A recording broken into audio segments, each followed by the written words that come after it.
It's Lion Rampant time. All right, we got a battle. It's all set up. Looks like it's 14 feet long by 5. It's kind of a 3-sided battle, but really it's just the Aurelians versus the Timordans. But I threw in a little bit of a X factor, which I will explain later on. But you can see the boys up there with Brother Maynard. They will be the X factor. All right, so this is going to start the new, or I should say the latest, way I'm going to handle the campaign with the Lion Rampant battles. I'm going to use the 5-part battles and have the 5 fights in a row using the rules in the back of the Lion Rampant 2nd edition kind of campaign section, the very back of the book. And then whoever gets the most glory at the end of those 5 battles will win the other team's region. So still be a lot of battles, but at least we'll get some headway. And I will continue to work on or the 6mm guys. Those will just be one and done battles. They're going to be huge Hail Caesar battles, region on region. Whoever wins that just basically can circumvent this whole 5 system. So I'm going to throw one of those in at some point this year. That's on the 2024 gotta get done list, is painting some 6mm medieval guys, excuse me. So what do we got here on this battlefield? First off, we're going to focus on these two. These guys are going to battle. They've already had 2 fights together, but I'm just going to wipe the slate clean. And those were just kind of warm-up fights. They're kind of like the undercard at a boxing fight or at a mixed martial arts fight. These will be the 2 guys going head-to-head, this regions, and we'll see who wins it. Do a quick drone flight over the battlefield. The river is, of course, impassable, but that's okay. It's not really a factor. I'll explain more of that when I get down to Brother Maynard's little cargo convoy. Aurelians are on this side. Got a couple new units. I'll explain those later in the breakdown. Got some stone fences, got some hedges, got some fields. We got 1 building in the middle. At the very end, we've got 2 buildings. We've got the cargo house, which will be the destination for Brother Maynard's cargo. And then over at this end, we got the church where he is loading up his cargo of alcohol goodness. That both sides are kind of, it'll be a side piece in the battle, but if whichever team is able to secure it and get it off their side, or escort it within a couple inches of their side of the board, will get an extra point of glory.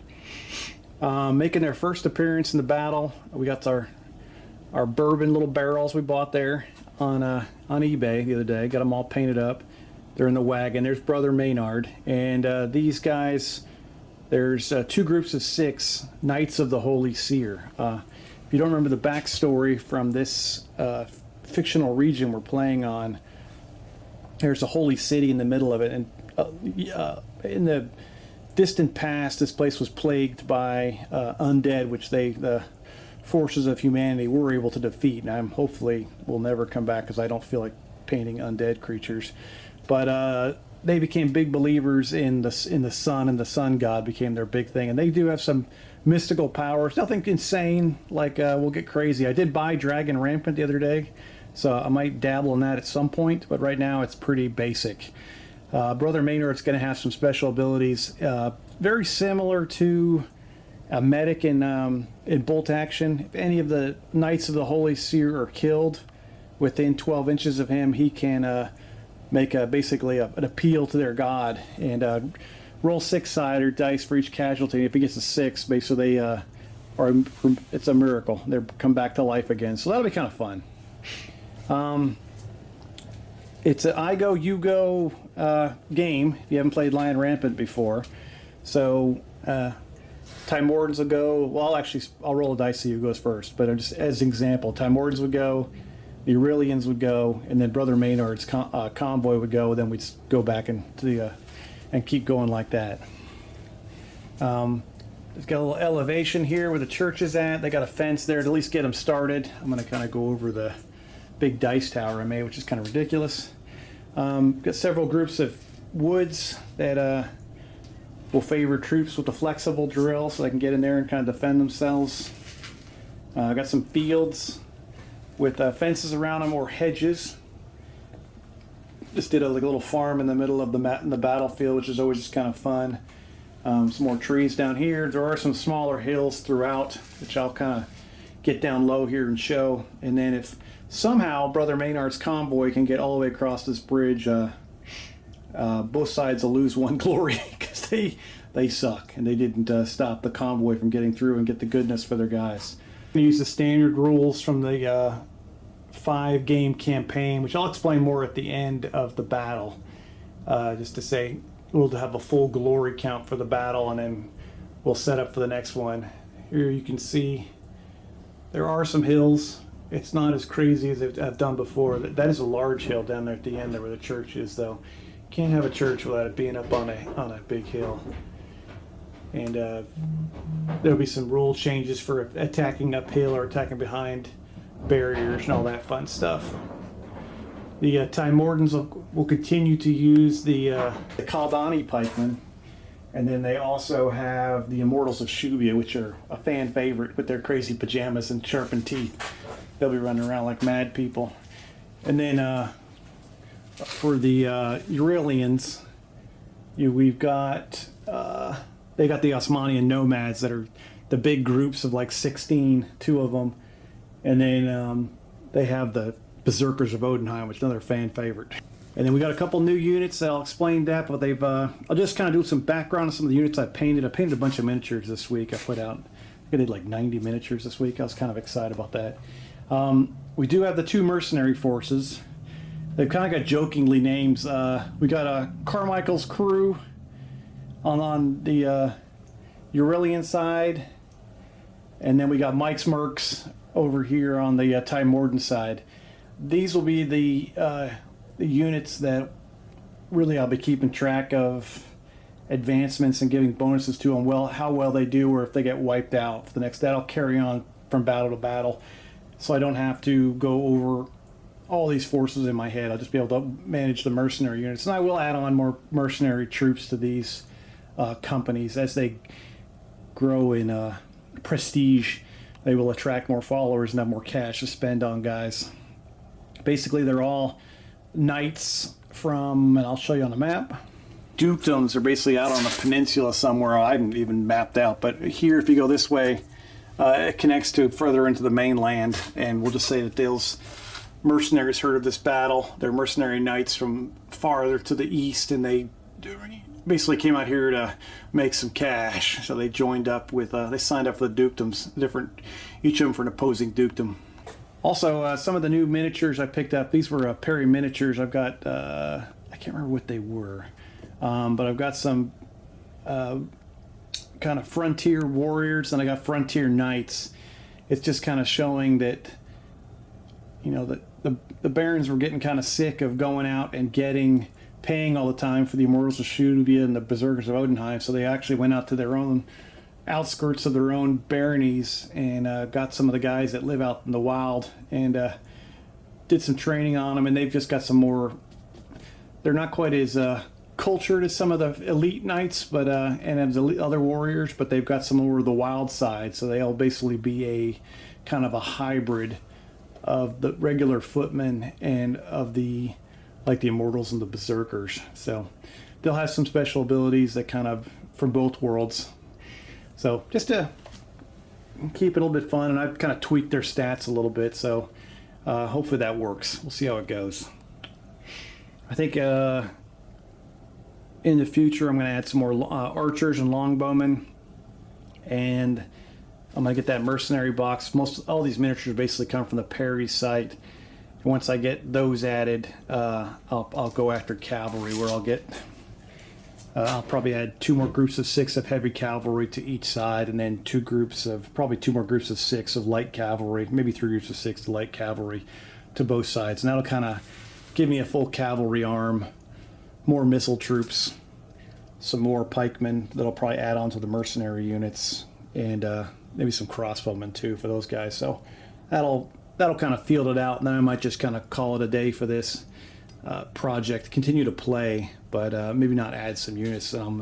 Switch gears to some Shogun stuff, some Japanese feudal period that I'm going to do for Pikeman's Lament, hopefully. or have a sip of tea, and also get into that 6mm medieval stuff so I can start working on bucket list items that I have to get done this year, just because they've been on the back burner way too long. I need to get them done. And it'll be fun too. Another game system's a good thing. I was going to play a little bit with leader traits, but I think I'm just going to forego that for this game, and I'll add it on later on if possible. There's going to be tons of leader traits when I do my Civil War stuff for men who would be kings. So that'll get I'll get into that later. But for the Time Wardens, the Army of Boroghton, Baron Alfred Listern is the overall commander, and he's leading the group in the center, which is quite a bunch. He does have some special abilities just because he's got a banner with him, so that'll increase his leadership aura by another, let's say, I think 6 inches is fair. There is another bannerman out here, and there's a musician. The musician will add the courage bonus too. I'll crank it up to 2 for one of the side commanders or flank commanders for this force, or for both forces actually. In which there is Sir Raymond Aylesworth. He'll be leading the right flank. Actually, yeah, he'll be leading the right flank of the Time Wardens forces, and he has the musician with him. And then next to him, very closely, is the mercenary commander. The mercenary Baron Douglas Carmichael. You'll know him, you love him. Just thought he was in a tank or a mech a few weeks ago. Now he's back in the feudal period, having a good time. He misses indoor plumbing, I'm sure. And then on the very far other side of the Time Warden force is Sir Geoffrey Mullins, and he's got a banner with him to increase his aura by 6 inches, just like the Baron does. Just going from my right to left, we've got a group of 12 heavy infantry with wall of spears up on the hill here, not too far from the road. Behind them, you've got a group of elite warriors, along with their knight commander. In front of them is a group of 12 archers, kind of on the hill. Mixed into the trees next to them is a group of 12 light infantry, kind of hanging out in there, hiding out. Behind them, we've got our new unit of Frontier Knights, 6 of them for the Time Wardens. We'll see what the kind of damage those guys can do. Moving slightly in front of them to the right is the first group of 12 Immortals of Shubia, which are always fantastic. In front of the Baron's elite cavalry, there's a group of Kaldani pikemen already in their pike block, ready to do some damage. Got some veteran foot infantry in front of them, just to the right of this field. And then right to their right is another group of 12 Immortals of Shubia in that field. Next to the left is another pike block of Kaldani pikemen, 12 men, and they've got another group of 12 veteran infantry in front of them. Behind the Kaldani pike block is Doug Carmichael with 3 groups of 6 mercenary knights. Should be a blast. Those are Perry miniatures. I think they're from the War of the Roses, but they're awesome looking units. Those are great minis. They were a lot of fun to paint. I love the full suits of armor, just a crowd pleaser in my opinion. Proceeding along the lines, we come into another group of 12 light infantry in the woods. Then we get to the Frontier heavy infantry behind them. Nope, is it? Yes, it is. Sorry, I kind of had a moment there. Senior moment, I'm back. And then in front of them is a group of 12 crossbowmen. Sir Raymond Aylesworth is next with his elite infantry. And then in front of them is another group of the heavy footmen with wall of spear. And they're pretty darn close to, they have to get up that hill, but they're pretty close to the 2 groups of 6 elite infantry Knights of the Holy Seer. They should be a blast. They've got all kinds of crazy abilities. Plus, with Brother Maynard bringing them back from the dead, should be a blast. And there's all the... they're going to have the kegger tonight. Brother Maynard's objective. I'm going to get behind him here, so bear with me as my kind of panoramic here. He's going to go all the way down this road. In our world, 14 feet, so who knows how long the ground scale is on this game. But they got to get all the way down there and cross over the bridge to complete their objective of getting the goodness. The Holy Seer loves his he loves the juice, the prison wine that Brother Maynard makes. So he'll the toilet wine. So he'll get that done for him. They're at least going to try, but it's going to be a hard nut to crack. Any kind of mission you see where anyone's got to escort kind of any wagon across the battlefield always kind of ends in a nightmare. So at least there won't be any cannons at the end of this one. For the forces of Bellenau representing the Aurelian dukedom, we've got Baron Philip Sandoval hoping to survive another battle. He's leading a group of 6 elite infantry. He's got a banner with him to increase his aura and do some goodness. Sir Victor Pitts is his second command. He's on the left of the Aurelian forces. He's got a group of 6 elite footmen. He also has a banner to increase his aura. Sir Byron Pendraken is on the far right flank of the Aurelian forces down by the customs house. He'll be the final stand to make sure the goodness doesn't get away. And he's also got a group of 6 elite infantry. Commanding Mike Smirks is the Baron commander, or whatever, mercenary commander, Michael Deslaray. He's got his 3 groups of 6 that we'll see later of mercenary knights that are got all kinds of. Some of these weapons are horrific, crushing some heads. They'll have fun. All right, going back to our left to right theme, you'll see a group of 12 light infantry on the hill next to the river towards the far end of the battlefield. Behind them is a group of heavy footmen. They've got some elite knights right behind them. Then we've got the frontier warriors in front of them. That'll be one of the newer units. Trailing kind of slightly behind them is a group of crossbowmen. And we kind of bump into the first of the mercenary knights back there. Got the Osmanian nomads that are kind of light, or basically a larger light infantry rule, our group. They don't value human life like the rest of us, so every 2 casualties will count as 1 for them. And there's one group there, and there's the other one group is in the field here. Behind them, we've got some veteran foot infantry. Then we get into the Insano side with 2 groups of 12 Berserkers of Odenheim, with the Baron behind him with his elite infantry.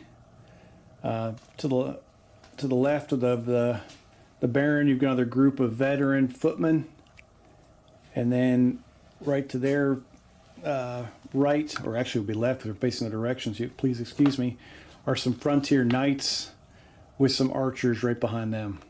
I'm sure making for the trees very quickly, it'll be a group of 12 light infantry right there that are in front of the other the other knight commander, and then on the far left of the forces of Aurelia are another group of heavy infantry with a spear. Tried to bang through that as fast as possible just so we can get to the action. I'll roll initiative here in a second, and then we will get immediately into combat and just get you some enjoyment to watch and listen to as while you paint or relax or whatever you like doing. I hope you're having a good time, and I hope this helps you out. So you guys are awesome, and hang in there. Here comes some combat. Time Wardens win the initiative. They'll be going first. Then they'll be followed by the Aurelians, and then Brother Maynard's Escort. And then we'll just rinse and repeat as we get ready for some combat. All right, here we go.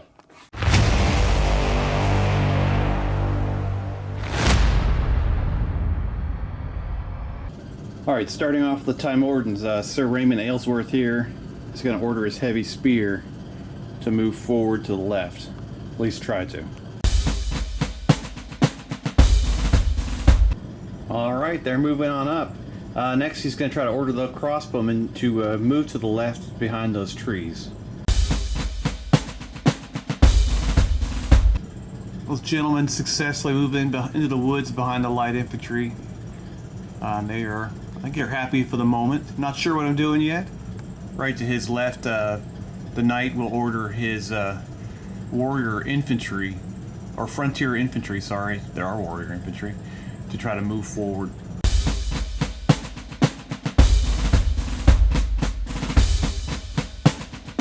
So far so good. Now he's just going to have his elite knights move up behind the heavy spear.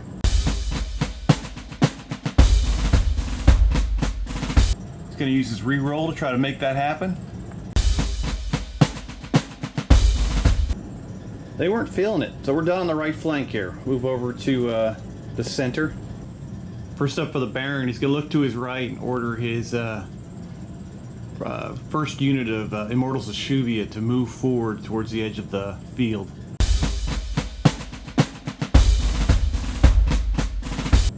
The Baron liked this little hill he's on to start his orders, just looking pretty on top of a hill, but now he's kind of realizing that a couple of units to his right are out of command distance, so it might cause problems further down the road. But first he's going to order his veteran heavy footmen to slide forward, keeping pace with the Immortals well, hopefully they'll succeed. He's going to order the pike block to start moving forward behind them. That's those guys' special abilities, that mobile Shiltrin move. They move forward 6 inches, a nice spot. Probably the Immortals of Shuvia here to the left, try to order them forward as well. The Immortals already salivated to get a hold of those Osmanian nomads, that light infantry. They're going to tear them to pieces in their pajamas. Alright, the Baron is going to try to move to the right a little bit, up probably to that wall barrier, and then cross it next turn. Trying to get closer to the range, or command range of the other 2 units in his command. They get up against that wall, they'll be jumping that next turn. Hopefully they are now in 18 inches of those pike.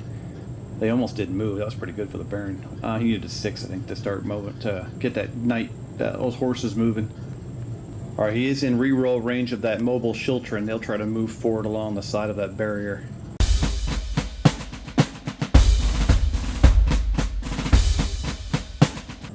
Alright, moving right along. And then just go a quick measurement and see if those heavy veterans, those veteran footmen are in command range. They might be out.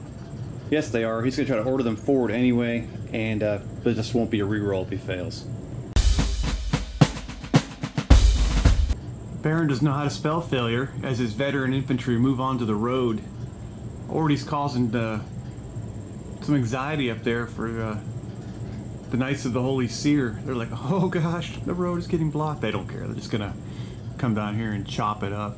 Alright, so we're gonna move back here to Carmichael's crew and debating about doing a group move. I should have done one of those earlier. Yeah, let's try a group move. He's gonna try to move his boys forward. It'll be a -1 because it's 3 units. Doug's armored killing machines move forward. Yeah, we're doing really good down here. Awesome for the Timordans. And now we'll move out to the left flank. Sir Geoffrey Mullins is going to order his heavy infantry to move forward towards that wall. That's successful. Now he's going to try to order his archers to the left to get on top of that hill behind the footmen. Timordans continue to move like a well-lubed machine. We'll see what happens when they get contact with the enemy. Frontier Knights are going to try to get an order to move forward to the right of the archers on the hill. Then the Knights could try to lead his boys up behind those 2 groups just to get a commanding presence up here. And he's going to leave his light infantry in the woods there, and that'll be the end of the Timordan turn. So besides Sir Raymond Aylesworth having some motivational issues with his foot knights, a great turn for the Timordans. Everything kind of moves forward across the entire front. All right, Go over the Aurelians, see if they can respond.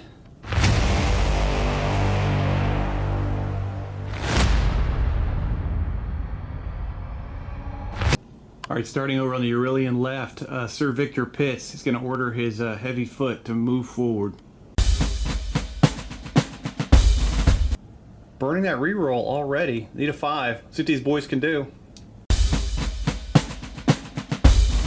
Next up, I'm going to try to order the light infantry into those woods. Try a... Well, I can't put those guys... Well, can I? Hang on a second. I'm going to try a double move here.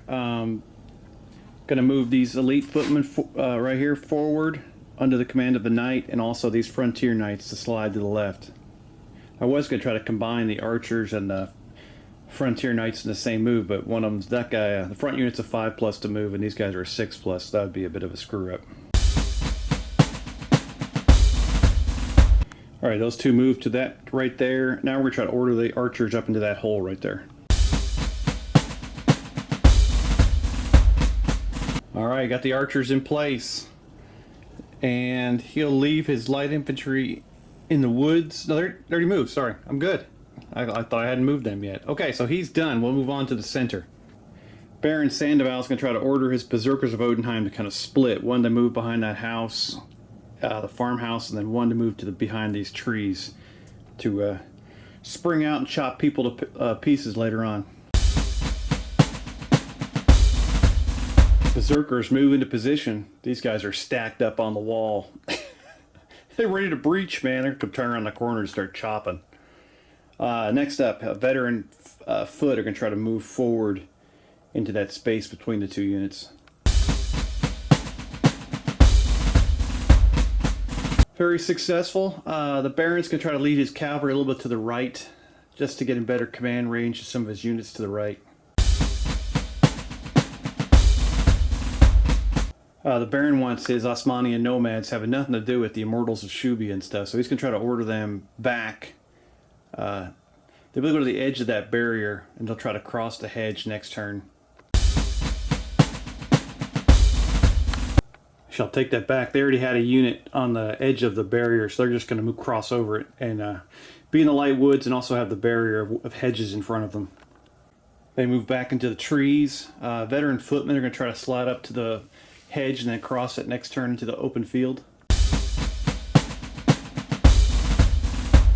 Getting ready to destroy some landscaping there. These boys are maneuvering, not liking their initial positions. Who did that? Not me. The last group of Osmanian nomads is out of command range. Gonna try to have them move right into the trees.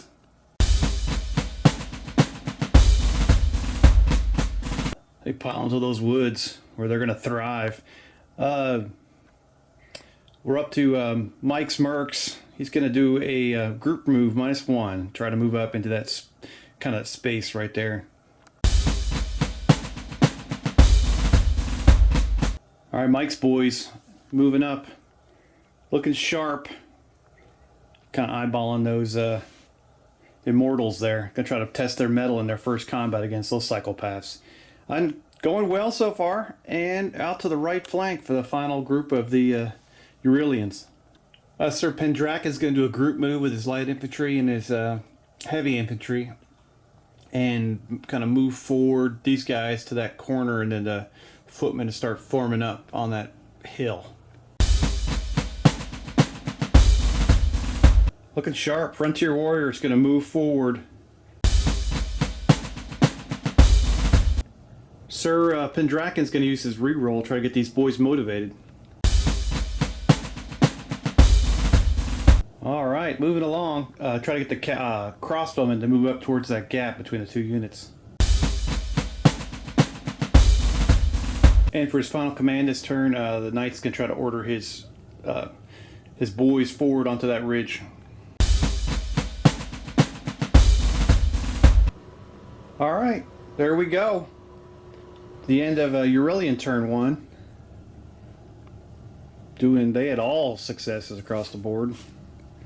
Should be in hand to hand. At least archers just start throwing bolts and crossbows pretty soon here. Some arrows going back and forth. Maybe some javelins getting tossed.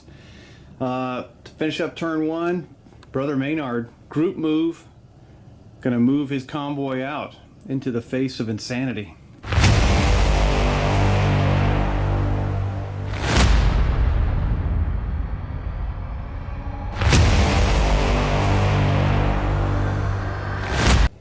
Well, that'll end turn one as the Knights of Holy Seer kind of move out down the highway of death towards their destination. Just a little battle going on in between it all. They'll make it. I got 100% faith. They got some good odds in Vegas. Okay, turn one is over. A lot of movement. You know, not the most exciting turn, but the slaughter will be here soon enough. And we'll go on to turn two for the Time Wardens.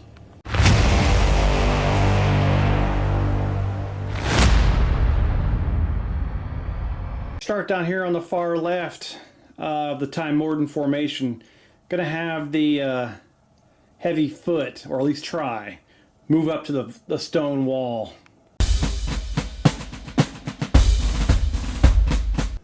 Alright, they get entrenched behind that wall and form a wall of spears. They are ready. Whatever comes at them. Pretty cool shot of the highway of death. You got Brother Maynard all the way down there. No way he's gonna make it, baby. Alright, we try a double move with the elite infantry and the frontier infantry to kind of move forward towards that wall. Archers are gonna hold still. They'll be firing in a minute.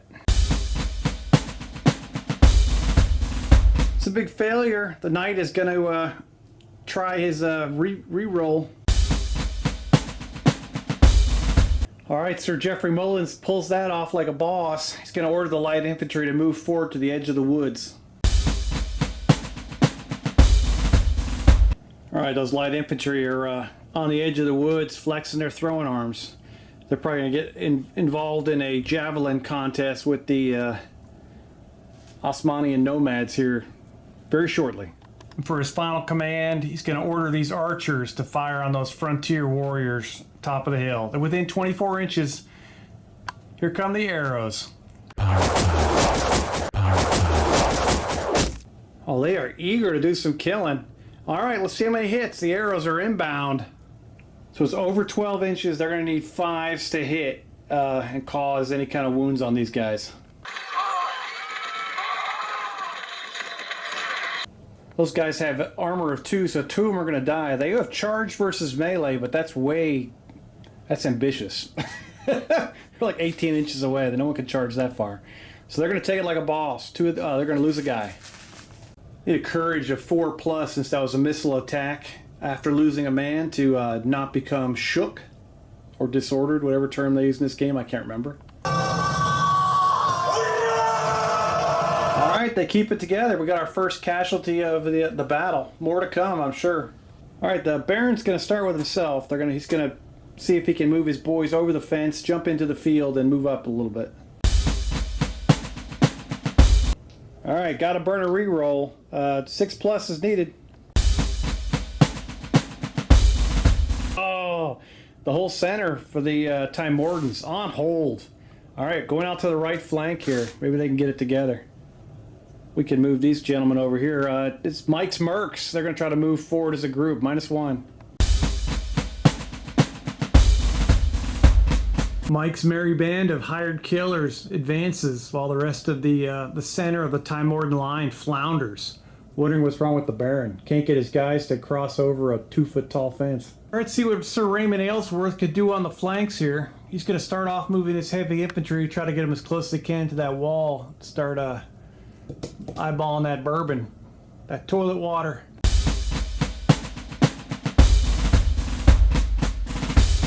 They form a shield wall in case the Knights of the Holy Seer want to crash into them. Sir Raymond's going to do a double move with these two groups here. Try to move up towards to support this heavy foot.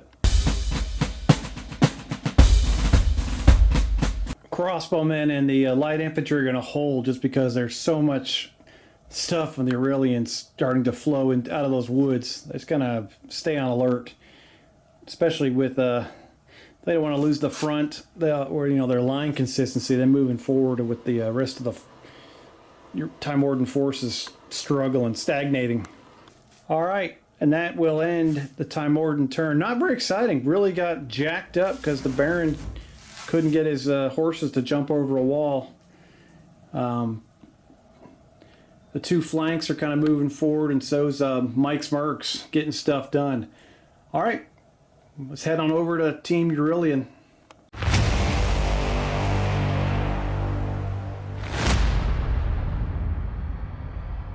Start over here with Sir Victor Pitts. He's going to order his heavy footmen to move towards the Knights of the Holy Seer.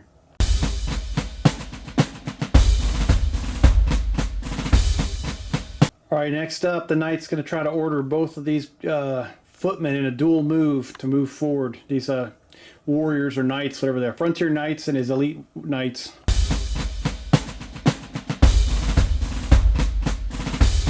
The Baron was planning on ordering his archers to... Not the Baron, the knight down here on the left was planning on ordering his longbowmen to fire on the Knights of the Holy Seer, but they are 1 inch out of range, so they're just going to hold still, and so will the light infantry in the woods. They're going to hold off there for a minute. Actually, I changed my mind. We're going to see if we can order the light infantry to move up to the edge of the woods. Oh, they're in the trees, moved up. Should be in throwing range here next turn, or at least maybe do a skirmish move. Alright, I'm going to do a wild charge check. These guys are just 8 inches away from those heavy footmen, those veteran footmen right there. The Berserkers of Odenheim. See if they can pass that.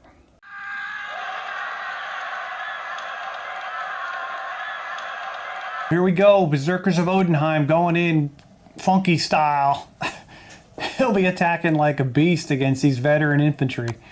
Yeah, this should be a blast.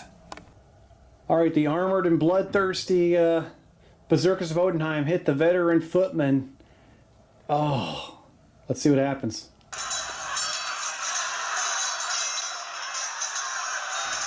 The veteran heavy footman gets 6 hits against the Berserkers of Odenheim, who have an armor of 3 because they are armored. So they will lose 2 guys. Berserkers of Odenheim get 6 regular hits, and then they get 2 6s, which will push that to 10. Against the armor of 3, they will kill 3 of the veteran footmen and win the melee. Alright, the veteran foot will fall back in front of the Berserkers of Odenheim, and now we'll get courage checks, I believe.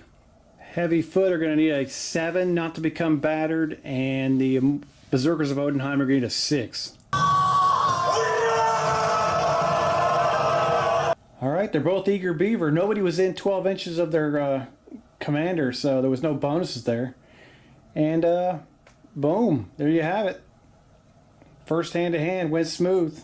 Just it's a great little system. If you haven't played this, I really hopefully you'll enjoy this. That was kind of fun. It's pretty quick to learn. If you forget it, quick to learn back again. That was the only wild charge. Baron's not going to order their veteran foot to try to move up and support the Berserkers.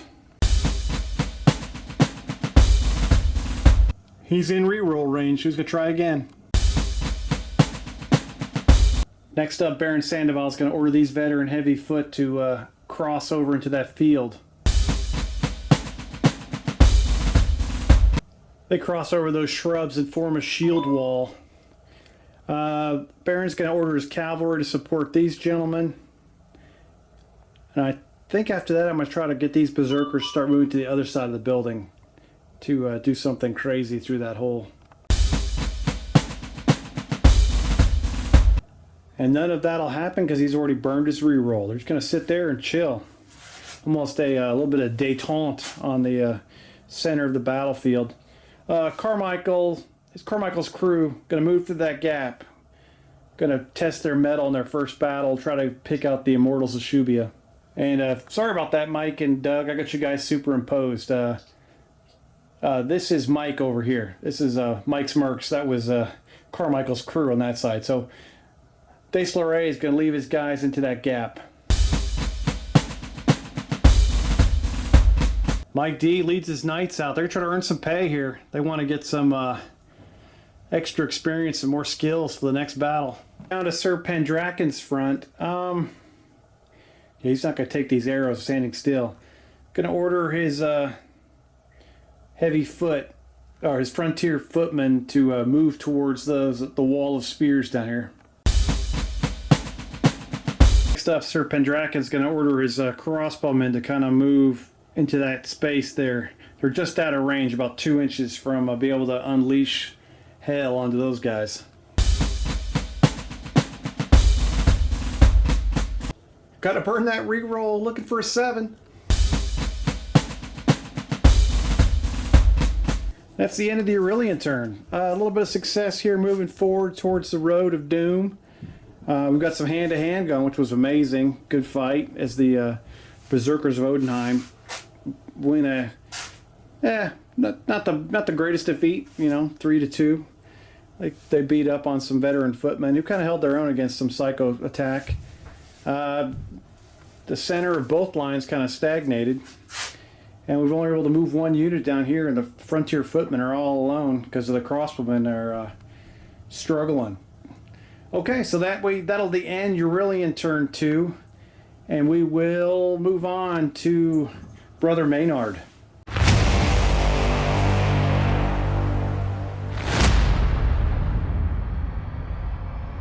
We're going to move forward and see what basically if anybody wants to attack them. They're going to dare people to attack these guys because they all have counter charge versus melee and missile.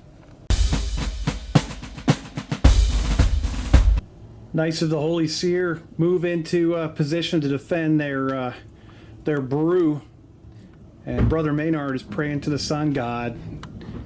He's gonna smoke some fools.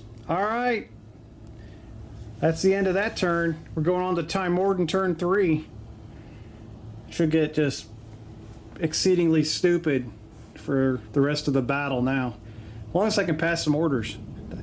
Would have been into the really, really stupid, but I think after those failures, hopefully, I know turn 4 is going to be an absolute bloodbath.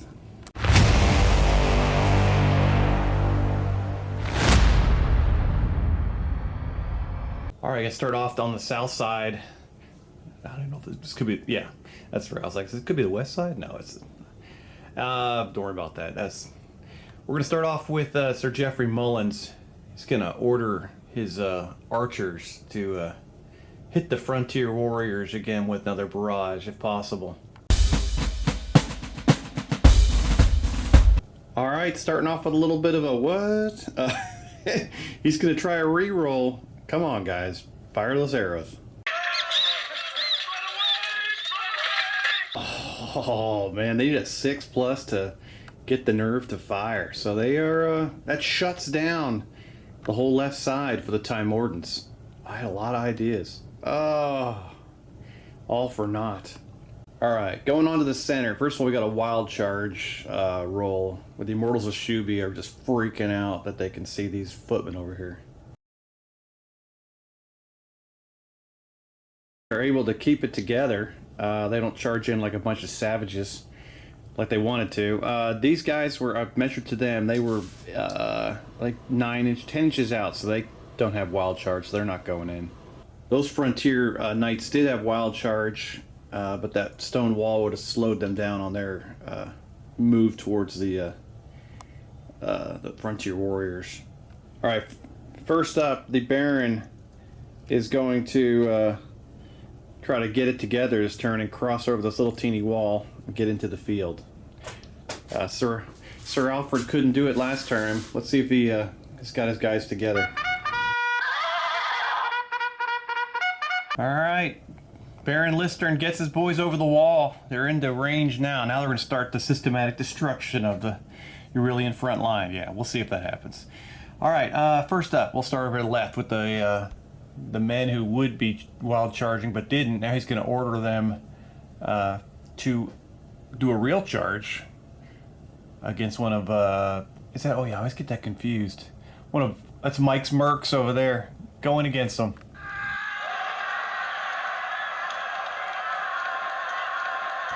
That will be a successful charge. Mike's Mercs are going to go for a counter charge. Oh, here we go. We got Mercenary Knights versus Immortals of Shubia. Savage beatdown. I'm going to try something here. Since there's a leader involved in this, that they get an extra die into the thing, but then into the combat pool. But they will be wounded or killed on a double 1, double 2, or double 3. Big Mike D takes a swing for freedom and misses completely on his. He had the black dice in that pool. He rolled a 1. Not so good, Mike. Gotta work on that, baby. Gotta get some sword control. The Immortals get 9 hits, but they had 1/6, so they'll kill 3 of the Mercenary Knights. The Knights will hit back, I think, for 7. Let me double check that. So they will kill 3 of the Immortals. So it'll be a draw. Both sides will fall back with 3 casualties, and we'll do courage checks to see if they become battered. Also got to do a check to see if Mike D was hit in that melee.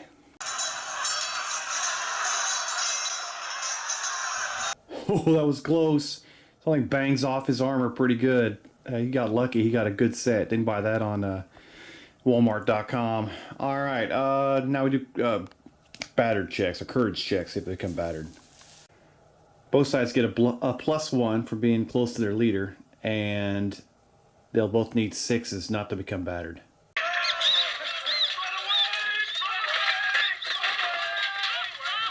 Oh, that's concerning for the Immortals. They become battered, stuck out there in the front lines. Someone's going to be salivating to crush them. Moving right along, the Baron's going to try to order his veteran footmen to move into this area and form a shield wall.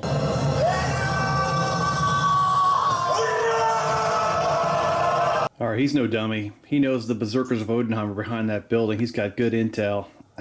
He's going to hold the Berserkers as a shock force behind that wall. They're up against it so they can cross it without any issue. Going to try to order this mobile Schiltron forward to help support just everything to the left here.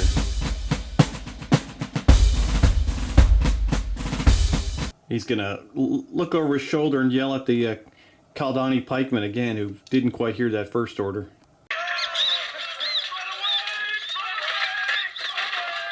Baron's struggling with Google Translate, can't speak Kaldani. They just kind of look at him like, "Do you want us to stand here?" Like, "No, you idiots."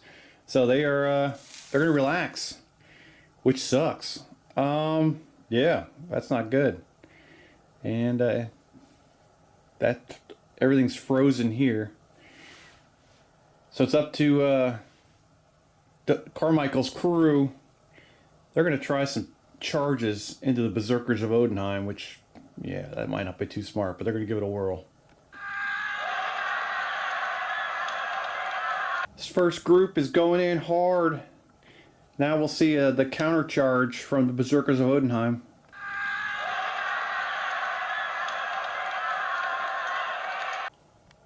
Berserkers are still over half strength, so they are going to go in full force against those knights. Everybody's got on tons of armor. I'll break out the WD-40. This is going to be brutal.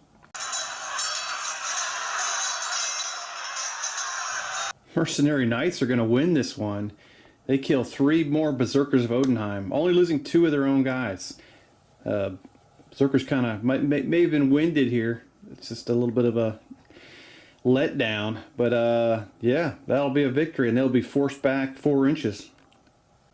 Berserkers have lost 5 guys, but they are in range of the Baron, so they'll need an 8 not to become battered, while these Knights will need 6s. Check that, 5.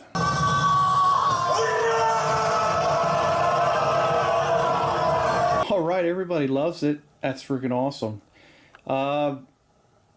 Ooh, what to do next? 2 close quarters for Mike D to get any more of his... Doug Carmichael to get any more of his units through that gap. So he's kind of stuck, as long as the center of the Time Warden line continues to flounder. Go out to the left flank here. I wanted to start off with these light infantry, but they're almost out of command range. Alright, so Raymond Aylesworth's going to try to order his warriors, frontier warriors, up to the wall. So they'll be able to, 1, take advantage of it with defense, or 2, they'll be able to charge right over it next turn.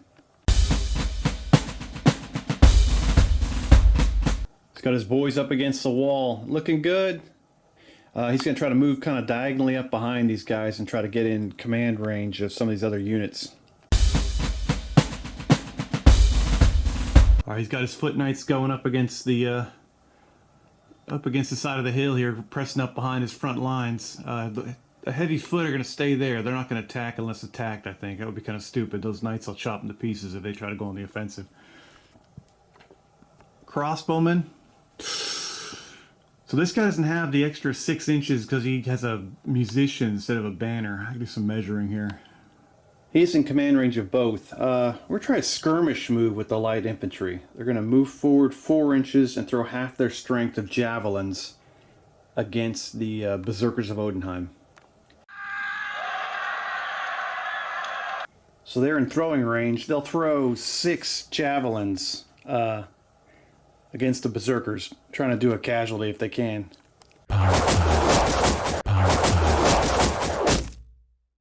Nope, they're 5 pluses. They hit 2 hits, but the armor of 3 on the Berserkers just kind of bounces off one of the guys. He's like, what? So, it's a good thought. Didn't happen. Next we'll try the crossbow, they'll move forward and then kind of occupy the woods and be able to shoot.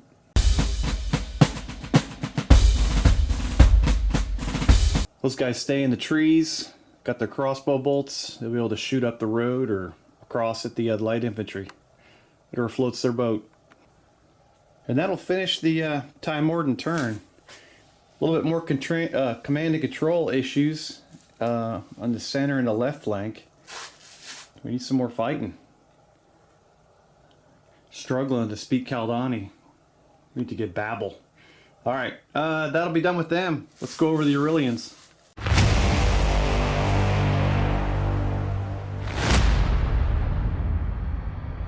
Alright, we'll start down here on the south side. Gonna order the light infantry forward.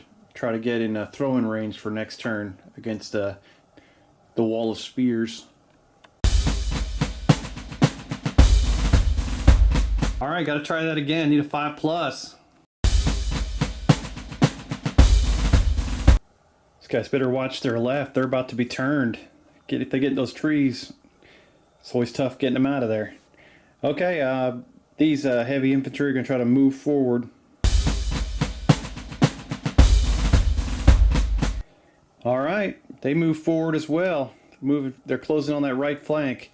The knight is going to try to move up his unit into that center spot there on the ridge. Play with those crossmen last because they seem to fail all the time.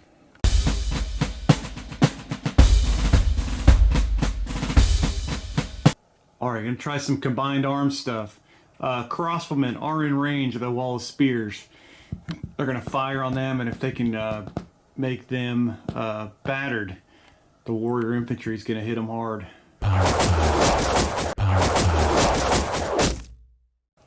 Over 12 inches, so it's going to be 5s to hit. Here come the crossbow bolts.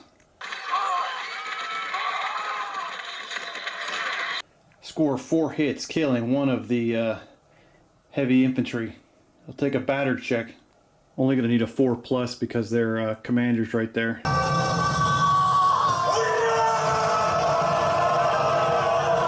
Oh, that was close. They went battered. They would have been eating some spears and axes. Savage. They still might be eating spears and axes. We'll see. You guys have to pass a wild charge check. I probably should have done that first. Oh, first mistake by Steve of the day. So that was a combined arms idea. Probably wouldn't have worked because they should have gone in first for everybody else. But they go in psycho style. And let's see what the dice rolls look like. The wall of spears will get an extra armor point, which is always beautiful.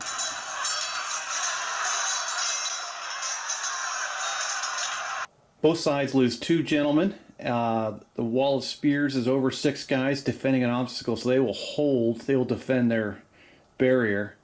The frontier warriors get pushed back 4 inches, and we'll do some batter checks. A 6 for the Time Mordens and a 5 for the Aurelians.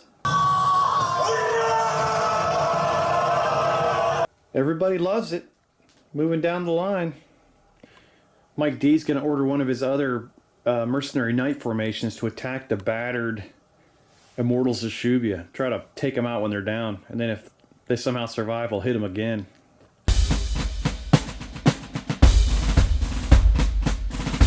Mike is screaming at these guys. Gonna do a reroll. Here comes another group of mercenary knights. They'll be hitting on 3s. The immortals can't countercharge. Hitting on 6s because they're battered. Mike's knights chop into those pajama-wearing freaks, killing 4 of them, not losing a single guy. Oh, that was savage. The remaining immortals fall back 4 inches, as the battered checks will be brutal.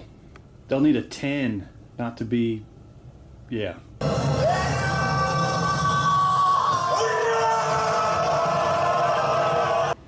That's why you pay them the big bucks. The immortals suck it up like you wouldn't believe. Oh, yeah. They totally passed the test after getting savaged. Yeah, that's fantastic. I wasn't expecting that at all. I was getting ready to look up the rule. I couldn't remember if a unit implodes near you, what the distance is to take a battered check around it. I couldn't remember. There's something like that. I can't remember if there's one like that, or maybe it's just a leader. I can't remember. But I don't have to look it up till later, so we're good. Mike D is going to try to order his other unit forward into the road.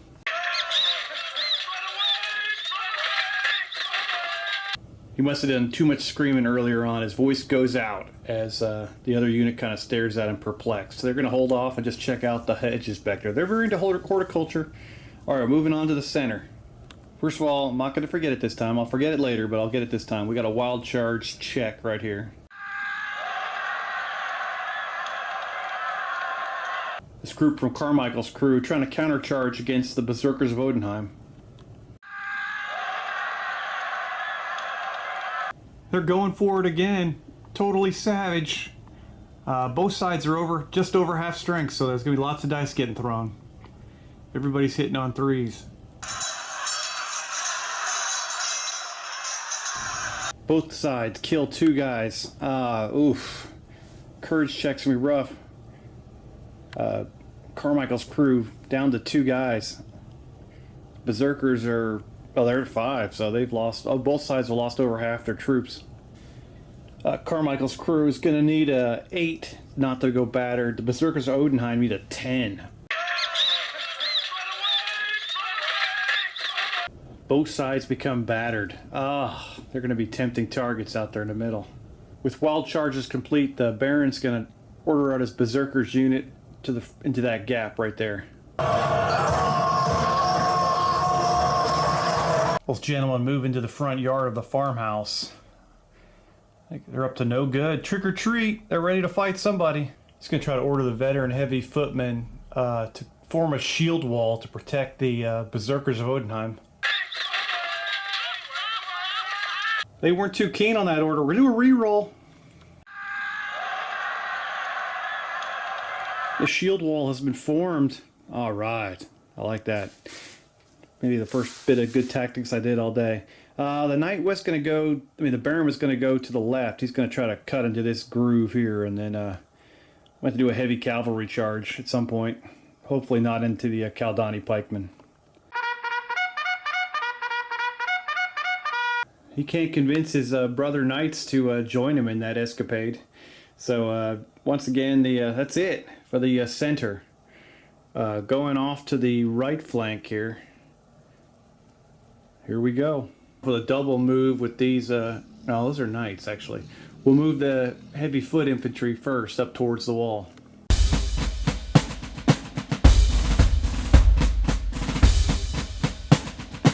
They can smell the booze from where they are. This knight is getting fired up. Gary draw his sword, come in here to start stabbing people in the face. Brother Maynard picking up the frenzy of his prayers. They're not dumb. They're not an offensive units. They're going to form a shield wall right there. Just in case the knights want to start chopping, they might have a chance. We'll do a double move with these 2 groups of knights. The frontier knights and the knights under the knight. Too many knights! It's so confusing. It's like the Italian battalion. They're in position to do some crazy things if they want to. They're on the wall. Going to move the archers up. Well, actually, the archers are going to go into the trees. No point. They couldn't fire anyway. They're firing uphill, and they've got shooting their own guys in the spinal cord. All right, they move into the woods. Light infantry are going to stay where they are. A little bit of just kind of watch what the other side does. I think these guys are going to trigger some kind of massive attack, and everyone's just going to be a three-way brawl in here. That is the end of the Aurelian turn. We're going to go on to Brother Maynard.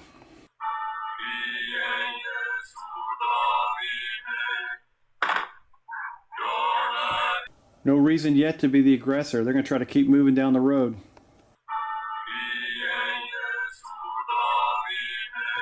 Brother Maynard's booze wagon keeps moving down the road. Unfortunately for him, several of these units are going to have wild charge. So it's going to be difficult not to, to attack the Knights of the Holy Seer. But right now they've moved. It's just going to get worse and worse as we go down the road. That'll end turn 3.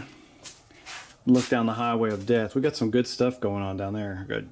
Everyone's getting close to making contact or have made contact. Had some real command and control issues. And we got some definite advances by the Aurelians on the Timordan left down there on the southern flank. All right. Had some units that almost broke, almost ran off the battlefield, but they're still holding it together.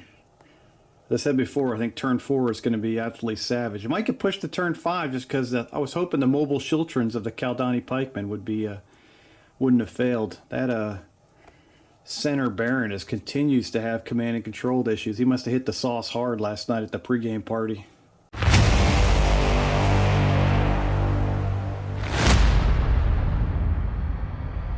All right, turn 4. Down here on Sir Geoffrey Mullins, nothing has wild charges that's in range, so we're going to go ahead and just proceed. Sir Mullins has been hosed, or Sir Geoffrey's been hosed a couple times by these archers, so we're going to use them last. He's going to order those Frontier Knights to move up to the wall. See what he can do with those. We can't do this sitting around thing. He's going to order his light infantry forward onto the road. Or those boys move up and they form a shield wall, start taunting the Osmanian nomads. Come get us, suckers! Alright, last command he's going to order, well, not his last command, hopefully not his last command, order his own foot knights forward. It's too difficult a shot to fire at the Frontier Knights. I'll let him fire at the heavy spear over there, if he can get a command off.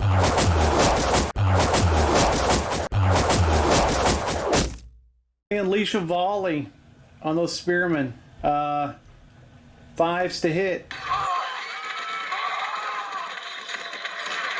Oh, very nice shooting. Courage check on those guys, killing 2 of the spearmen. I'll take that sucker. Just a 4+, thanks to the bonus, and it's also a missile courage test. They squeaked by, baby. All right, moving farther down the right-hand side, let's see who's up next. First things first, we got to do a rally. Mortals of Shubia, they're busted up. -6 courage check, and they also, yeah, they get a +1 for being within range of the leader.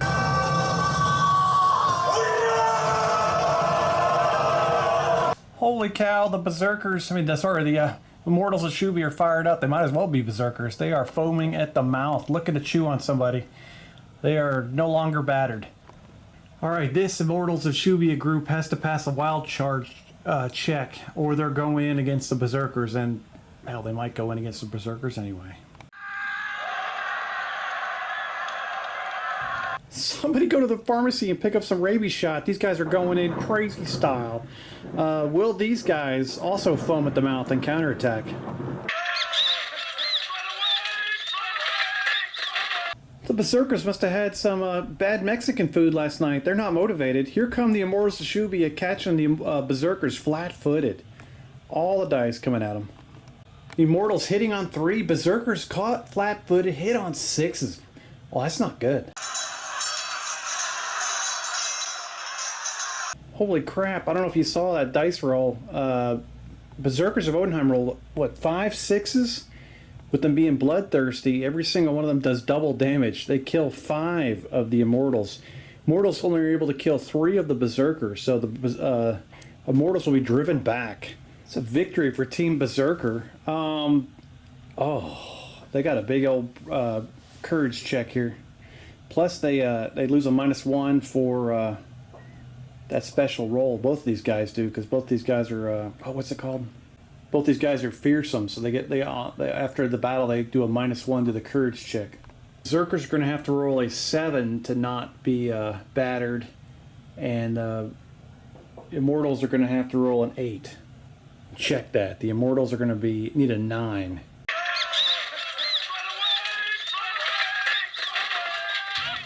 After that fantastic roll, both units are going to be battered. Oh, brutality. The Baron is going to order forward the Schiltron. Mobile Schiltron slam into the the battered Berserkers. Try to skewer them. In go in the pikemen against the Berserkers. Yes.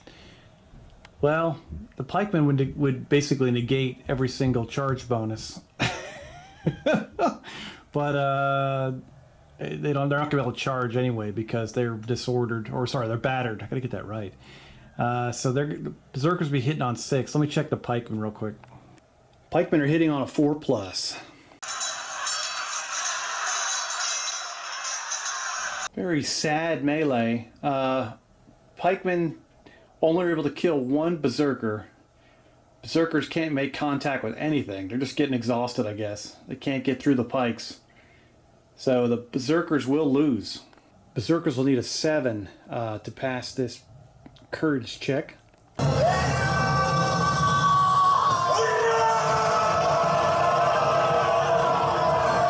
Berserkers pass that test. They're forced back 4 inches. They're off to the right of the building. And the pikeman sees the center of the battlefield. They're going to start looting that farmhouse, knowing these freaks. All right, I think he's going to order the other... Sorry about moving over to the left there too quickly. I'm going to try to move the mobile Schiltron through that gap there.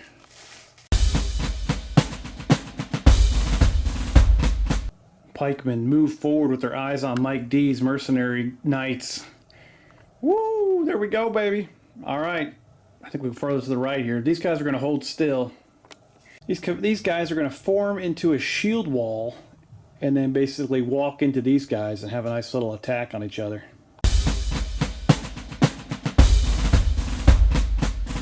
Alright, both veteran foot units in shield wall chopping away with increased armor, needing 4s to hit.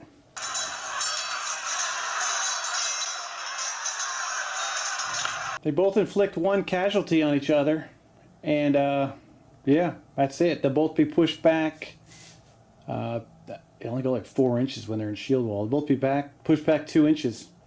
The Aurelian veteran foot will need 5s, and the Timordan heavy foot will need 8s to pass their courage checks. Oh, they both love it. Timordan light infantry in the trees going to chuck javelins at the Berserkers of Odenheim if they can pass their nerve check. Oh, they do. 12 spears or javelins coming in on these guys from the woods.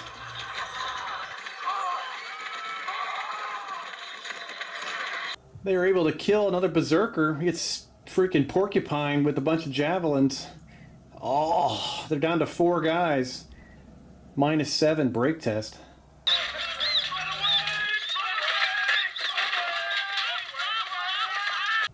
They fail a courage check. They're already battered. They lose a unit. They fall back 4 more inches. All right, Carmichael's crew is up. First things first. Gotta try a rally. This is gonna be fun. -3 courage check. They fail their rally. Oh, sad. Basically, they lose a guy, fall back 3 inches. Doug's going to try a group move with his other 2 units and try to move into that gap so he can try to make up for that first unit that got dominated.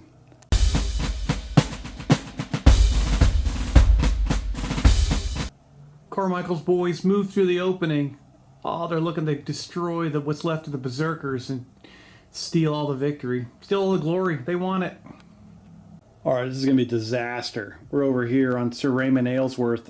Sir Raymond has these frontier warriors that have wild charge. Let's see if they can control themselves, or if they go in crazy style against the guardsmen of the Holy Seer. Oh yes, they'll be going over the top. The guardsmen immediately try to counterattack.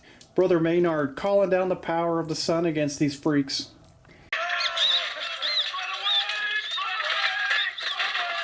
Here we go. They go over the top. The guardsmen paralyzed by it. They didn't know which way to look.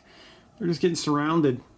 Brother Maynard walked them into an ambush. What a butthead. He's a religious leader, not a tactical genius. Oh, he's been hitting his own toilet water.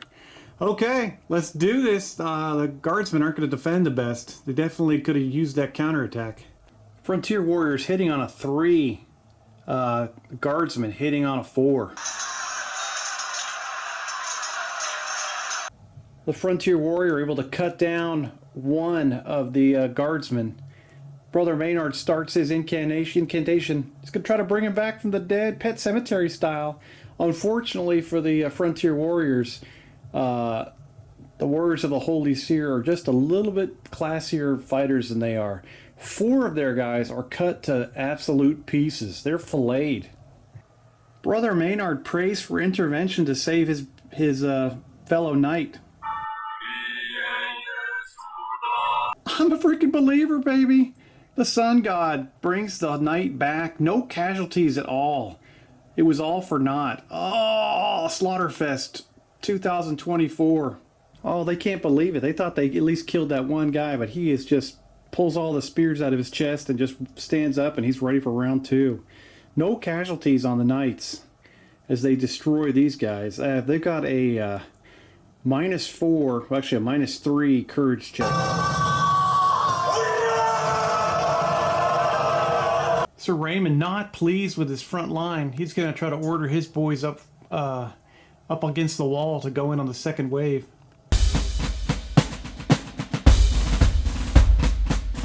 Sir Raymond went to Sunday school, but he's ready to do some more attacking here. Oh, can't do it this turn. Sorry about your luck. His boys got stomped. Okay, he's going to hold them still just because they don't attack well, and they'll get butchered. That's awesome. All right, that ends Team Tymorden. They're done for the turn. Their first attempt to rush the freaking booze wagon fails miserably as they are blown back. And all they did was get some blood stains on some guy that got reincarnated halfway through the battle.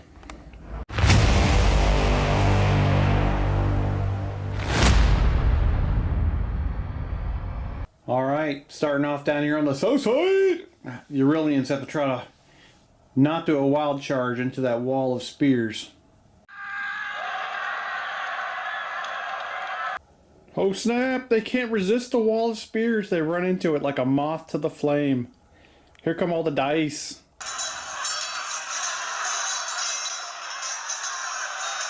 Heavy spear infantry lose 2 guys. Frontier warriors lose 3. Oh, they get driven back. For courage checks, the Tymordans are going to need an 8. The Aurelians are going to need a 9.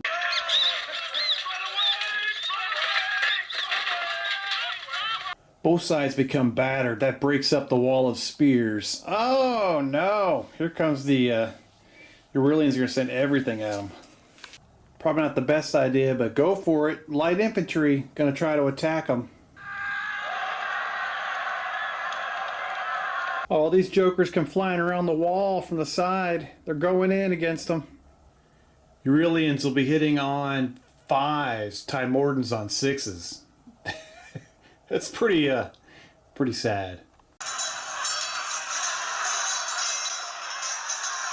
It's a draw. Both units get shoved back after losing 1 guy. Time for some courage checks. Tymordans are going to need a 9. Aurelians need a 5 as they're back in the trees chilling. They both fail their checks. The Sorry, the Timordans are shoved back and lose a guy. Oh, getting kind of thin. All right, next up, I guess they're going to try to order these heavy foot to move forward. Really in heavy foot, make contact with the stone fence. They kind of angled a little bit and they form a wall of spears, just in case somebody gets the idea to attack them.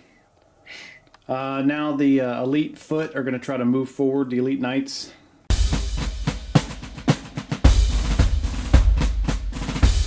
The knights start cutting behind the battered frontier warriors. Crossbowmen in range, long range, going to fire a blast of crossbow bolts at these guys. If they're able to get off the shot, not only will these guys have a better armor, but they only hit on 5s.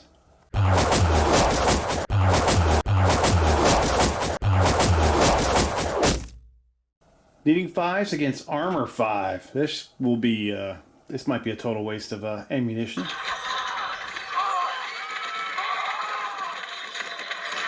Spoke too soon. Well, that was great shooting. All kinds of 5s and 6s. They were able to kill off a frontier knight. They'll have to make a courage check. They'll need a 4 to stay in the battle. Or actually a 3. Pass. That's the end of the right flank over here. These guys are spread out way too far. We're in trouble. Let's see if we got any wild charges first. Well, the only 2 units that can wild charge both need to rally. Alright, this first unit needs a 7 to rally.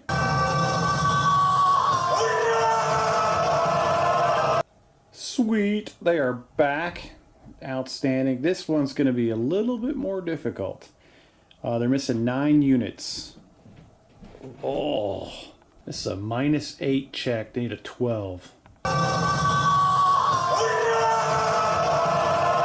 Did you see that crap? Oh, what a save, baby! They are no longer, what's it called? Battered. They shake it off, man. These guys have to start supporting freaking Mike D's assault. They're going to try to pass over with these footmen here and move them forward. And then they're going to commit the Osmani and nomads if they can pass too. The veteran heavy foot advance in shield wall formation, looking for some blood. All right, here come the Osmani and nomads, kind of tearing out of there. All right, Mike D can feel supported now as the Eurylians start to advance. Before he tries to order the other Osmanis that are miles away, he's going to try to move up his cavalry a little bit closer.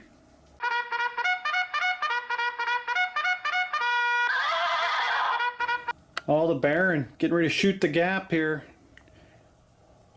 Looking to attack somebody. As long as it's not a bunch of pikes. Alright, now he's going to try the million miles away command with no reroll. And that fails, and they're chilling down there in the woods. Mike D's going to send his first unit and try to attack these Immortals of Shubia. They've already been beat up several times. Avoiding the pikemen. They're going in hard. 12 dice against 6. Oh, the Immortals get a chance for a counterattack. They fail the attack. They only get 6 dice hitting on 6s against the 12 dice of Slaughterfest. Mike's Mercs straight up slaughter the Immortals. They take no casualties. They they kill everybody but one guy. He's going to have a -11, or actually a -10 check. That's going to be horrible.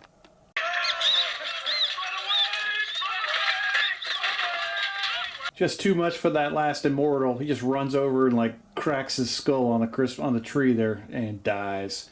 Oh, that's the end of them. They're blown off the battlefield.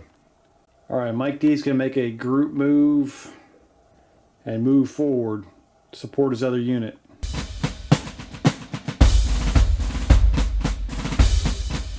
Mike's Mercs trying to make a name for themselves, trying to punch through the Timordan lines. was a pretty easy win last time. If they can break the pikemen, that would be something. All right, the Aurelian left flank. These guys are going to try to throw all the javelins at these frontier warriors.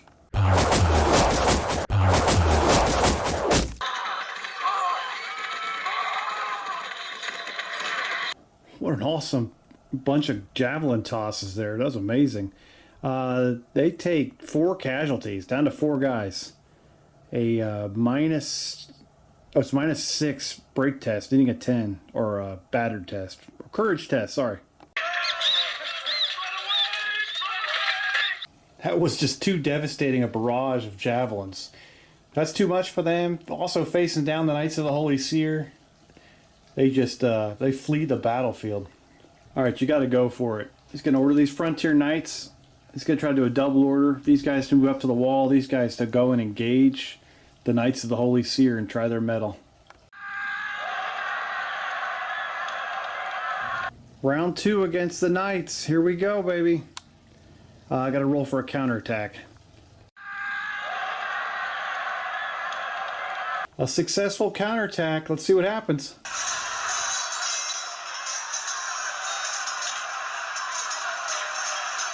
Knights of the Holy Seer temporarily or permanently lose 2 of their member in the initial clash. They do kill 3 of the Frontier Knights and shove them back.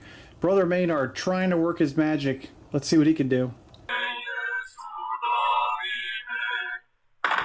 An unsuccessful religious intervention. They lose 2 guys, and we've got courage checks for both units.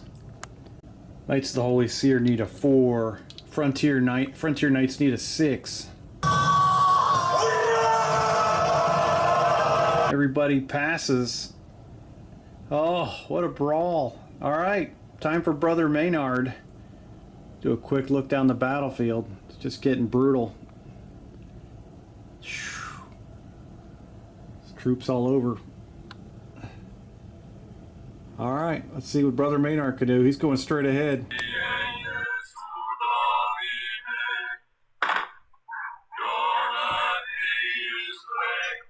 He gives the order. There's no stopping the booze wagon. They're going right through these guys. Frontier Knights try to pull it together and countercharge. Bourbon Express advances down the highway of death as the Vanguard slams into those knights that are caught flat-footed. 12 dice versus 6.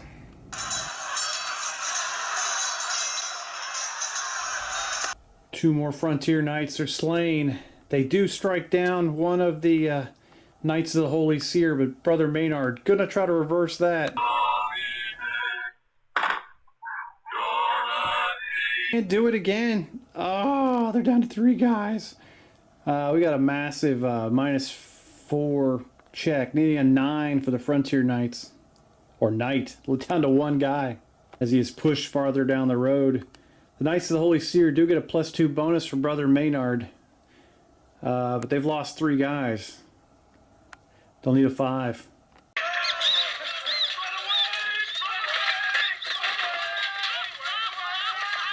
That might slow down the booze wagon next turn. Oh, those knights are they're having some doubts. They're doubting Brother Maynard's powers.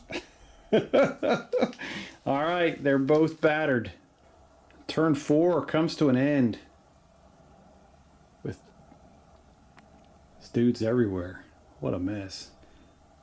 I'm glad these guys are finally getting involved.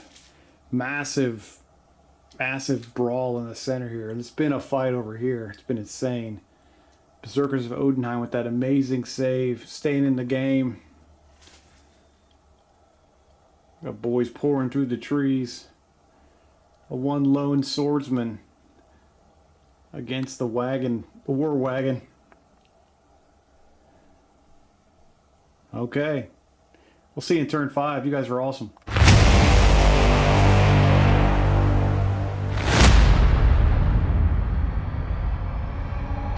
Alright, starting down here on the Timorden left. Sir Geoffrey's going to try to rally these heavy infantry. Get rid of their battered status. -6. Yeah, into 10.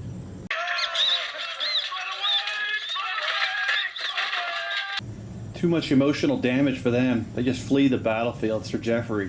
Oh, he's shocked and appalled. These Frontier Knights have wild charge, and they're eyeballing these Frontier Warriors that are shaken or battered. I might get that wrong every time. Maybe by game 408 I'll get that right. They're going to see if they can pass or not pass their wild charge check. The Knights go in against those Warriors. Warriors will be hitting on 6s. Knights are going to be hitting on 3s. Not good.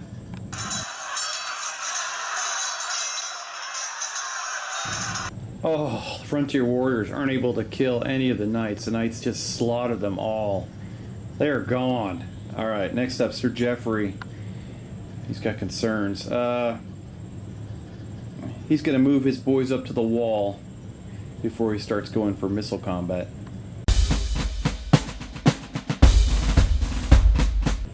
Alright, he's up against the wall with his boys. They can hop over next turn. I think we'll do the... They're going to try to thin out the Osmanian nomads a little bit. They're going to try to see if they can throw their javelins into these guys. They will get +1 armor because they're in the woods.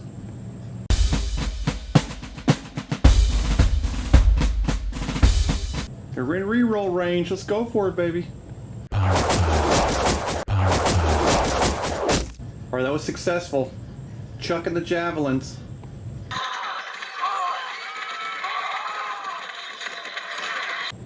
They're able to kill those 2 of those guys, but they just take a -1 courage check because human life just doesn't mean as much in the desert.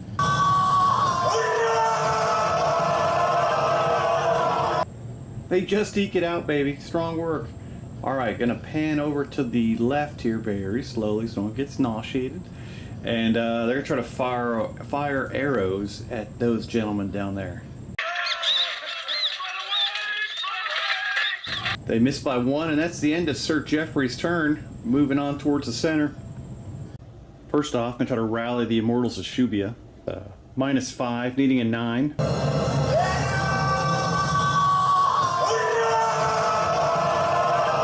The Immortals are back, baby. Oh, yeah. Alright, they don't have any mobile Shiltrons. I mean, they don't... I'm about to move the mobile Shiltron, but they don't have any... what's it called? It's... wild charge units. So we're going to try to move the pikemen and slam into Mike D's knight unit there to the left of him.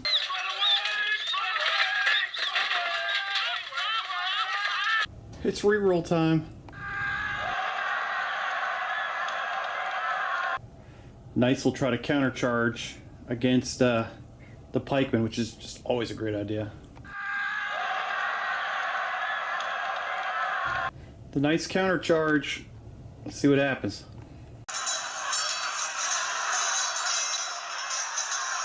They both lose 2 men. It's a draw. They both fall back, and we'll take courage checks. -1 for -1. They're in command range for both.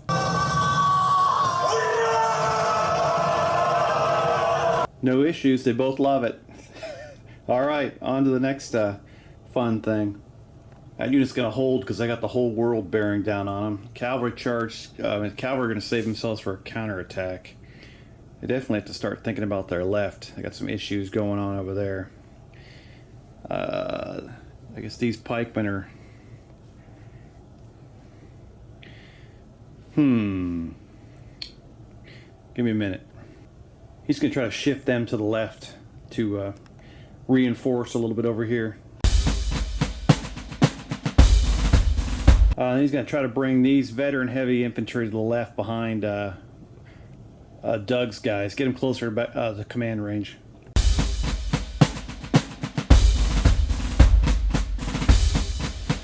All right, Doug's guys have a wild charge, so his unit will be the first one to see if they pass. Doug's able to control his boys. Next unit over, they also have wild charge. I'd say great discipline, but okay. Now we do a rally. -4, sorry.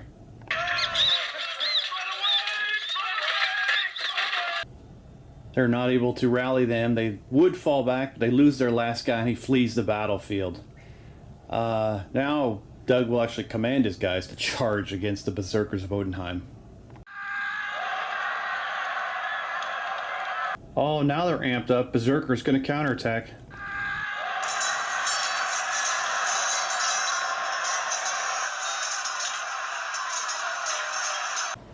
Doug's at the front of his men, leading them in against the Berserkers of Odenheim. I hope he got his tetanus shot, baby.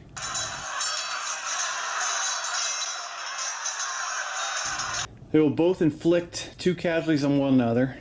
They both fall back. Let's see if Doug is hit. He wasn't able to hit with his single die he threw in. He missed.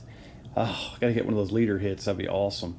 And now we get a double 1, double 2, or double 3, and Doug is wounded. Doug and Mike cannot be killed. They're immortal. It'll just affect. They're coming back in the next battle about how good they are. -1 courage checks for Doug's knights and a -5 for the Berserkers. Doug's knights keep it together. The Berserkers, just too much conflict in their lives. They fall back and they are battered. Doug's other unit is just in range of this wall, a shield wall. They're going to try to charge it. You don't pay them the big bucks for nothing. They're going in against the shield wall. It'll be armor 4 for those guys. Veterans will be hitting on 4. Doug's Insano boys will be hitting on 3s. Here we go. They both lose 2 guys and fall back. The shield wall is broken up. Let's see if anybody breaks on that. The veteran have a -3, needing a 7, and Carmichael's crew -1, needing a 5. The mercenary knights fall back and are battered. The footmen keep it together. Strong work, brothers. That's the end of the 2 live crews' turn. Going off to the right flank. Let's see what Sir Raymond can do. He's got issues. First up, he's taking his knights over the wall. He's going to attack the... He's going to try to attack the battered unit of Knights of the Holy Seer. His first attempt, they kind of ignore him. He's going to try to double down, get these guys pumped up. Come on, man. Let's get them.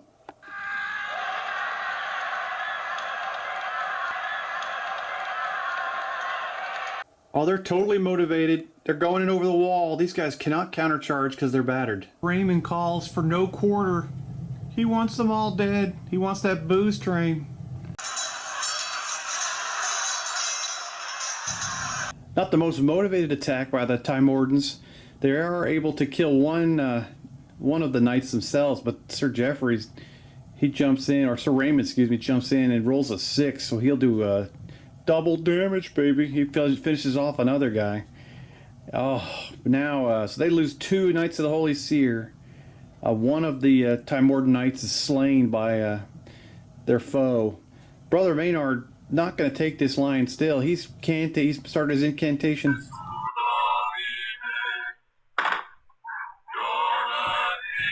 Moff Tarkin finds his lack of faith disturbing. Oh, sorry, buddy. Can't bring him back. They will be defeated. The elite Time Warden Knights clear away the first unit of the Knights of the Holy Seer. This guy's going to have to take a -5 break test. They don't know how to spell route. He's sitting right there, baby. He loves it. All right, so they're pushed back. They take over the front of the wagon train. These guys are going to have to counterattack at some point or fight those dudes. And then Brother Maynard kind of peels off and stays with the wagon. Oh! So Raymond's going to order his crossbowmen to hammer into these footmen that were wounded by Doug's boys.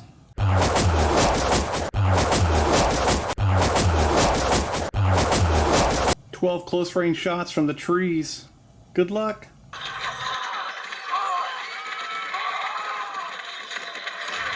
Crossbow bolts slice into 2 more of the Aurelian footmen. Oh, what are they down to now? 7 guys, -4 break test.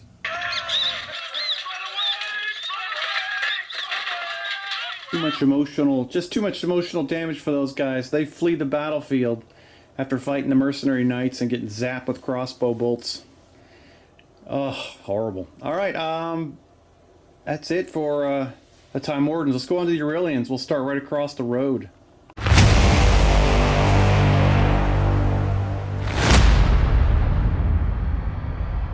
First up, this guy's got to take a -4 courage check to keep his one guy together. Too much damage. Just freaking folds like a cheap deck of cards. He leaves the battlefield. He runs. Aurelian Knights are going over the top to attack these guys. Oh, I just saw a guy fall. Hang on, let me get him back up. That was horrible. Sir Raymond against Sir Victor Pitts in a clash of the heavyweights. The both knights are throwing in their dice on the attack here. Oh, I forgot to check to see if Sir Raymond can lead a countercharge against this attack. He can't rally his boys after that last fight. They're going to be hitting on 4s versus the Aurelian Knights hitting on 5s.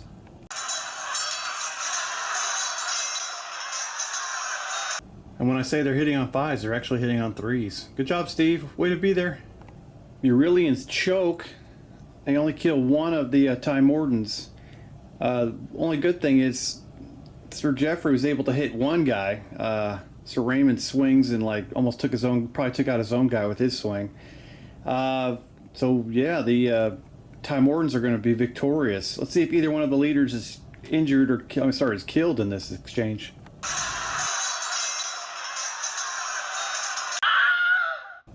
Oh, that's freaking huge! Sir Geoffrey is slain. Time Warden's steel goes right through his faceplate. Oh. And that was actually Sir Victor Pitts. Sorry about that, guys. Oh. Also psyched that he got a freaking slain leader. Alright, I was already thinking about what the hell rules I gotta roll. Okay, let's look some stuff up. I know we're gonna take at least both sides to take a courage check. The Aurelian Knights are going to be falling back because they lost the hand-to-hand, and then the whole side might fall apart now with the leader getting absolutely skewered in the skull.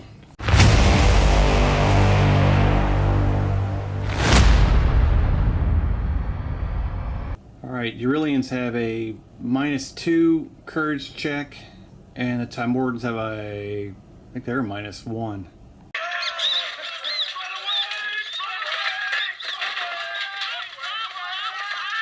Alright, Aurelian Knights fall back down the hill. They are battered. Now we've got to take courage checks for 4 of these units. The heavy infantry, the knights again, the archers, and the light infantry because their leader has just been slain. Alright, first up, these guys need a 4 to stick around. They're able to keep it together. These guys have a -2.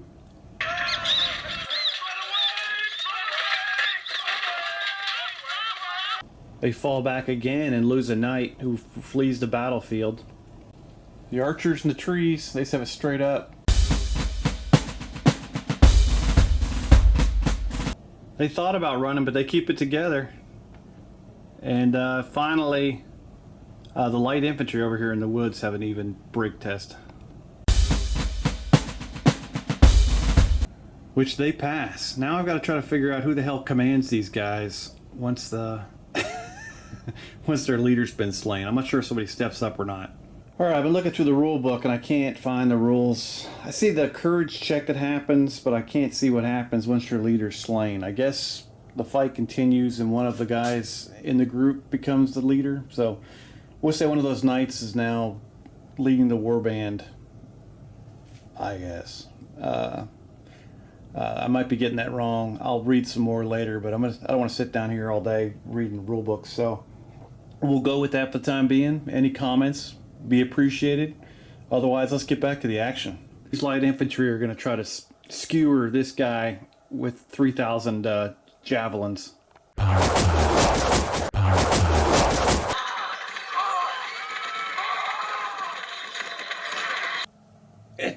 Ty. Oh, he takes like 8 javelins in the back. That is cowardly, but he is slain. In the final turn, these archers are going to try to fire at the elevated knights that just slayed their leader.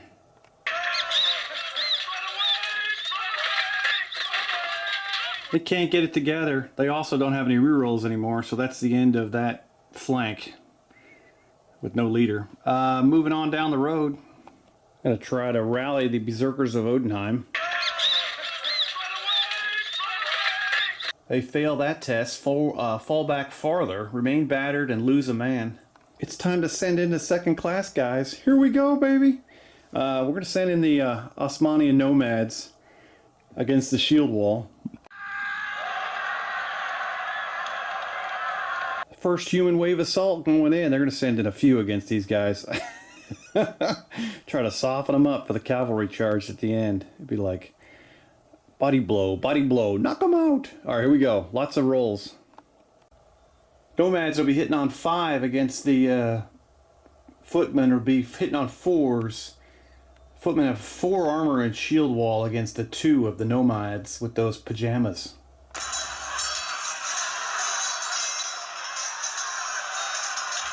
The nomads lose 4 guys. They were able to kill 1 of the footmen.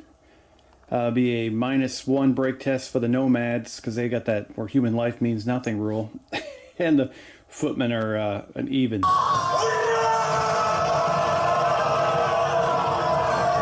Alright, they both pass. The shield wall from the Aurelians are going to march forward and engage the other shield wall.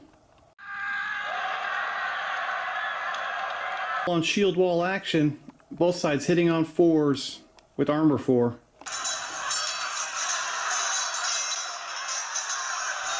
Both sides lose 1 man. More importantly, both sides fall back, losing their shield wall ability. Oh, here comes the cavalry. They're going to race in and try to just grind these guys into the ground after they take their courage check.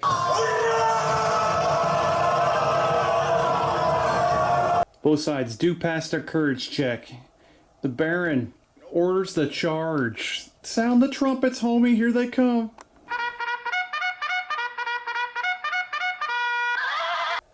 Baron Sandoval leads the cavalry charge into the footmen. They're disarrayed after falling back. Mounted knights hitting on 3s, footmen hitting on 4s, and knights have got all kinds of stupid bonuses. Fearsome and bloodthirsty. Plus the Baron's in there swinging like there's no tomorrow.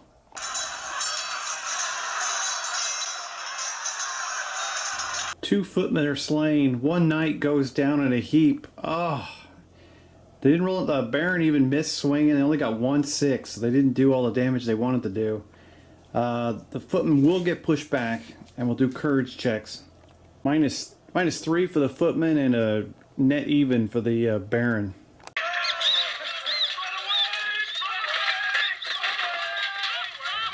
The Baron was starting to feel the tide turning against his troops. That wasn't the knockout punch he was looking for, but he does knock the veteran footmen back. They're battered, and they're back there now. So that's something, but didn't kill like 10 of them like he'd like to have. He's going to order his last Osmanian nomad unit to do a human wave attack against those gentlemen.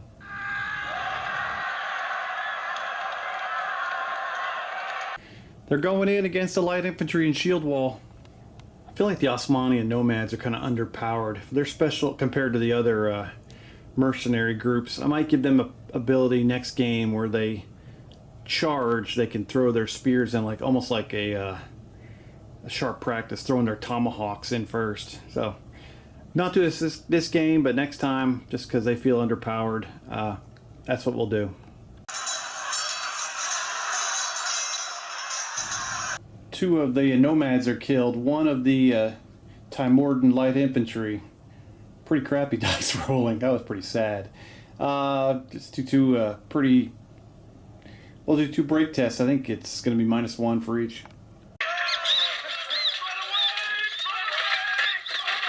So I thought at first it was stupid, but you really can't do anything unless you roll the dice. So yeah, they get lucky. Timordans, they have some problems with keeping it together. They are battered and fall back and lose their wall of spears formation. Nice. All right, going on to Mike's Mercs. They've got to try to control themselves on 3 wild charge checks. We'll start off with these gentlemen charging into the battered veteran foot. They're able to control themselves. This group of 4 knights into the pikemen. They are unable to control themselves and charge the pikemen.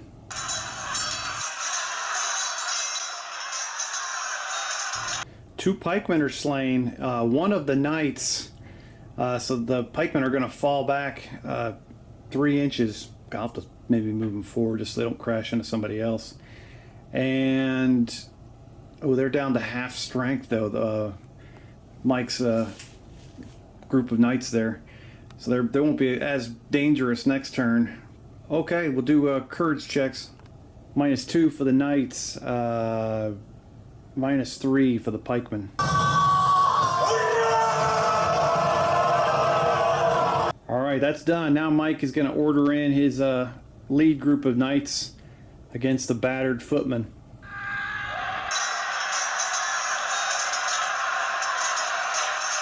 Oh, they tear into their ranks while they're all they're all messed up. Oh gosh.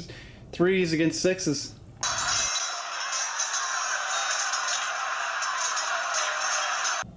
Mike's boys lose 1 knight. They kill 3 veteran footmen.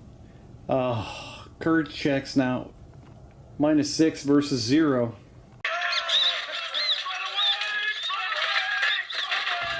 Mike's guys barely passed their courage check. They hold it together though. Veteran foot fail again. Lose a man, fall back in the face of that slaughter. Mike's going to lead his boys diagonally across to attack these light footmen that got their wall of spears broken up. He sees an opportunity.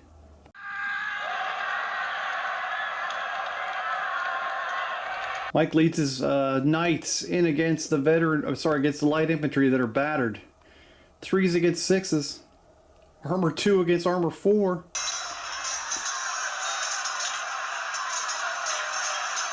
Mike's knights kill 5 of the light footmen. Mike killed 1 himself with a friggin' roll of a 6. Just slaughtered him. -6 break test for the light infantry. They don't do any casualties on Mike's boys.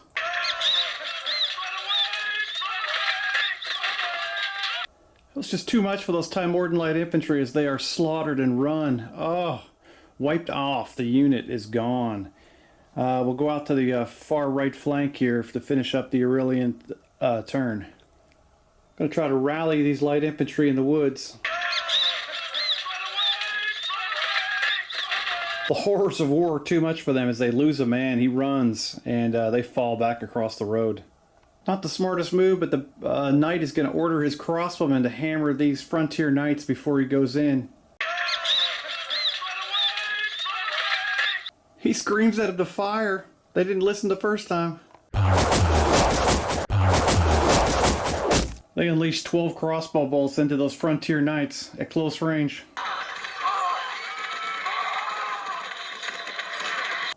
That's what they were looking to do. They kill one of the knights, forcing a courage check. So they've lost 2 guys, would be -2. It's missiles, -1, and then they're by their leader, so it's a 0. Oh no, they're battered, shoved back against the wall. They're still in charge range of the knight. He's going to lead his boys in, hopefully, try to finish them off. Iron leads his psychopaths in against those frontier knights that are battered. They'll be hitting on 3s. Those guys only hitting on 6s.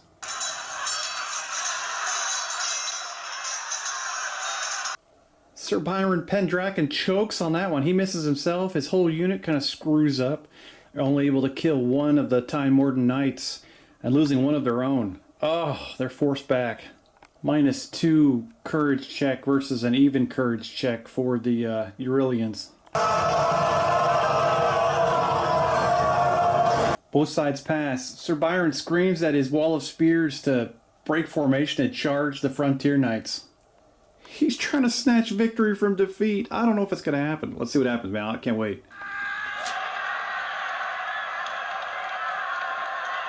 Kills are going to be hard to buy on this one. We got 5s trying to hit on, and then 6s for the Timordans.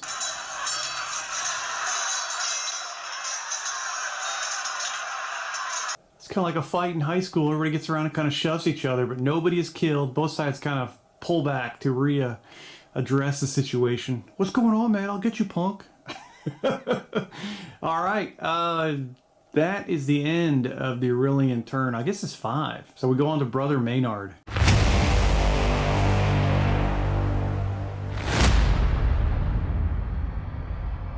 Brother Maynard's going to order the Knights of the Holy Seer to charge these knights in his way as he wants to get the booze wagon rolling. Oh yes, they go in. Sir Raymond is going to try to lead a counter charge. Brother Maynard's going to pull a mace out and join the combat too. He's a psychopath. Everybody's hitting on 3s. Sir Raymond and Brother Maynard squaring off.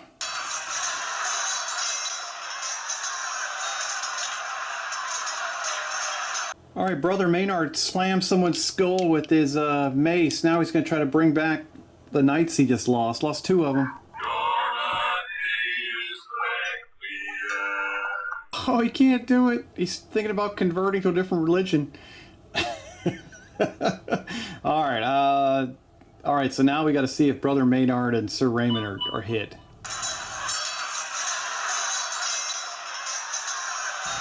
The Knights of the Holy Seer are victorious. They shove Sir Raymond back down the hill as they advance and overlook him. There will be some courage checks for both sides. -4 for the Timordans and -1 for the Knights of the Holy Seer.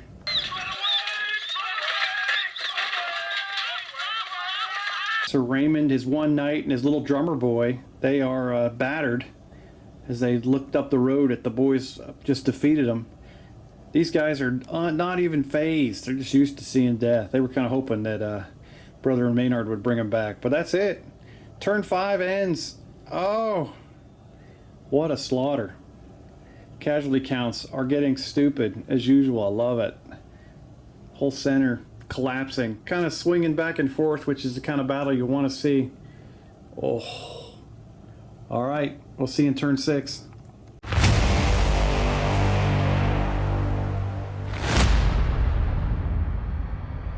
All right, start down here on the left with Sir Geoffrey. Going to try to rally his frontier knights. Woo, yeah. -2 courage check.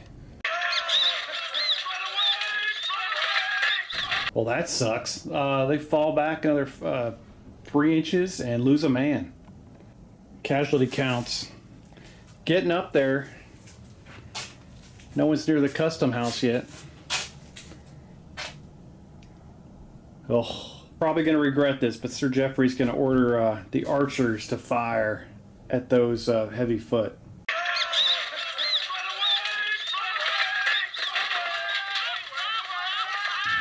That's why I had second thoughts. These guys suck so bad. All right, one more time.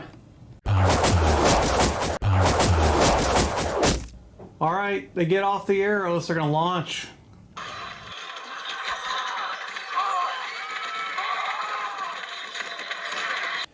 They do kill 2 guys, forcing a courage check on those gentlemen. Will be a +2 with the leader there and a missile courage check. -2, needing a 6.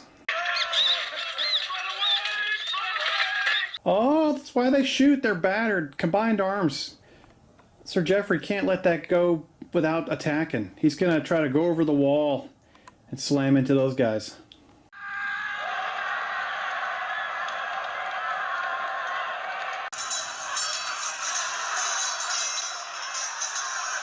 Holy cow, that thing was spinning forever. Longest charge ever. Okay, here they go. Oh, there they go. Knight on guys. 3 versus 6. Always a good time.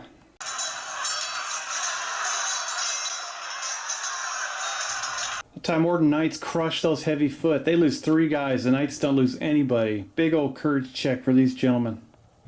A -6 courage check, needing a 10. They rout and are destroyed by the Knights. Oh, see you later, sucker. That's it for Sir Geoffrey. He had 5 units. He's down to 2 and a bit. Go on to who the heck's next? Trying to see. Oh yeah, I guess it would be the center group. I thought there was a mercenary unit here in the middle, but it actually is the Baron. Wild charge check for the Immortals of Shubia. They would be more likely to attack foot guys, so they would be looking at Carmichael's crew over here to see if they get their wild charge off. Those 3 knights are going to try to countercharge the Immortals of Shubia as they come charging in like insano people. Mercenary knights are only attacking with 6 dice. The Immortals are still at full power, coming in with 12. They're both hitting on 3s, but the Immortals on 6s will be doubling because they're fearsome or bloodthirsty. I can't remember which one. Sorry about that. One of the two.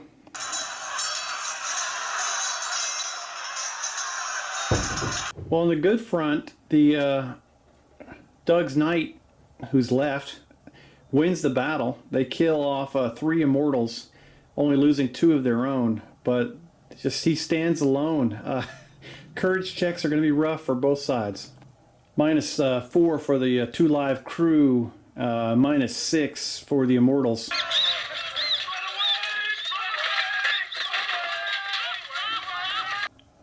Doug's Knight stands alone, keeps it together. The Immortals are shoved back. They are battered. I don't think I have any other wild charges here. I do need to see if I can rally this unit at -7. The mental toll of hand-to-hand combat, just too much for those veterans. They take off. They're going to go have some cocktails, I think. Seeing these knights get cutting people to pieces and just Immortals running around, get chopped up, probably eating on their own guys' arms and legs. It's just no way, man. They're going to the pharmacy to get some drugs to try to forget this ever happened.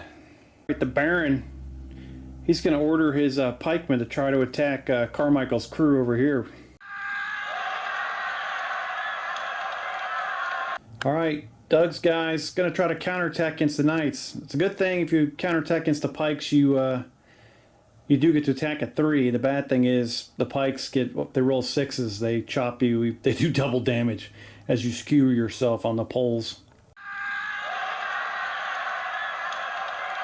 Oh, here we go.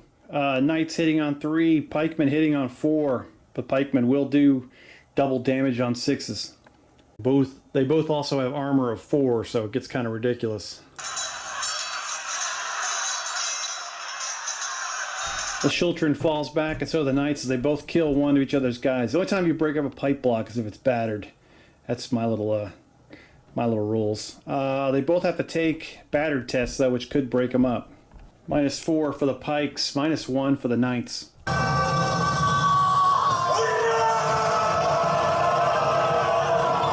Both of their courage checks hold. Yes. All right, moving right along. These pikes are going to try to attack the Baron's entourage on horseback. Love it. Cavalry going to countercharge. Countercharge as the pikemen rush in, so they won't be getting the double damage on 6, but the knights won't be hitting as good. The mounted knights are hitting on 5s, the pikemen hitting on 4s. The Baron is engaged, so he'll be swinging like a boss in this combat.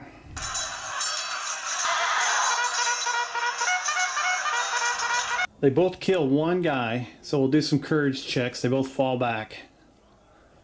Baron getting ready to order his knights to attack these gentlemen.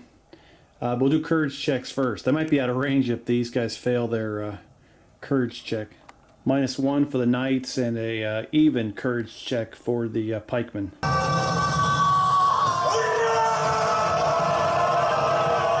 No issues, they both pass. The Baron orders his cavalry over the fence, trying to attack these other knights. Be savage, close quarters cavalry charge. Oh, let's see if the Aurelians can match their charge and countercharge with a 7.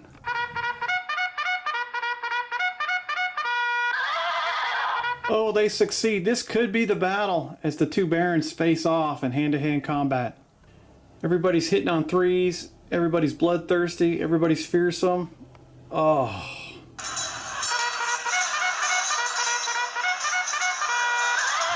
Oh, both Barons missed. They got to work on their skills with their swordsmanship. They're swinging for the fences and hitting nothing. Two of the Aurelian Knights die. One of the Timorden Knights die. The Aurelian's going to be forced back. Big charge by the Baron Alfred Lister there. He's actually he's going to win the field here for a minute. Baron Sandoval shoved back into the field. Let's do courage checks. He'll be -3, and these guys will be even. Both sides keep their courage together now to see if either of the barons was killed in that combat. So close. Baron Lister almost his armor was almost buckled there, but it keeps it together. Almost became a casualty. Woo, close call, baby. Hope you got some kids. For his final command, the Baron's going to scream back over his shoulder at his veteran footmen, have them try to move forward to join him and reform the shield wall. There they are, getting ready to support their Baron as he's making his big push here, trying to wipe out Army Group Center. Mike's Mercs down to 2 units, got to try to rally these knights first. They fail and fall back 3 inches and lose a man who flees the battlefield. Mike's going to dock his paycheck. Not sure what to do with Mike here. He might just shift over to the right and just prepare for a wild charge from the berserkers.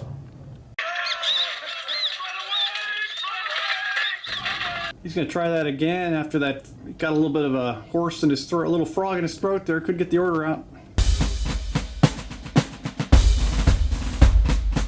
This is why Doug Carmichael wears the crown, and he was an officer in a tank battalion. He moves up within wild charge distance of those berserkers of Odenheim, so next time they get to go, they'll charge him at half strength, and he'll be ready to countercharge and wipe them off the planet. Sir Raymond's got a -4 rally check here on the right flank in the face of the Knights of the Holy Seer. He survives. He orders... Well, he rallies. Of course he survives. Well, he could actually died there. You're right. He orders his light infantry out of the woods to try to move towards these light infantry. They get out there ready to fight like a boss. All right, next up, he's going to order his heavy foot across the fence to try to taunt these guys. Maybe they can lure him into a combat. Yells a little louder with the reroll. Brother Maynard feels their presence behind him. A little bit concerned about the booze, but he's surrounded completely. With no rerolls left, Sir Raymond screams at his crossbowmen to hammer Brother Maynard with crossbow bolts.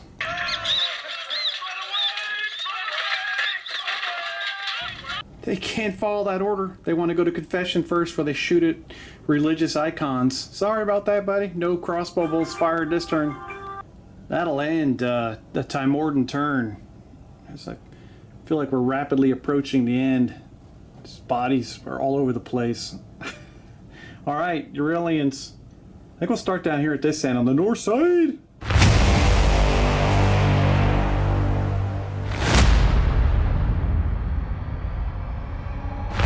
Alright, there's no commander down here, so there's no rerolls. See if these heavy foot will go over the wall and engage these guys. They've got nothing left to do. Poop on the road as the wagon just went through here. They don't care. Alright, they're going in. Aurelian's attacking with a 5. Timorden's hitting back with 4. They both take 2 casualties.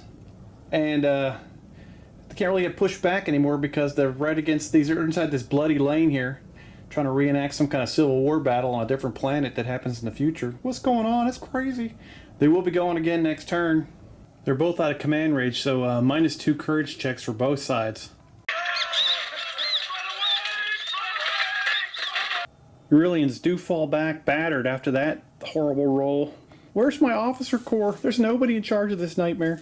Oh, I forgot to do a rally check on these guys. -3. No leader in sight. That bannerman, he doesn't know what his point is anymore.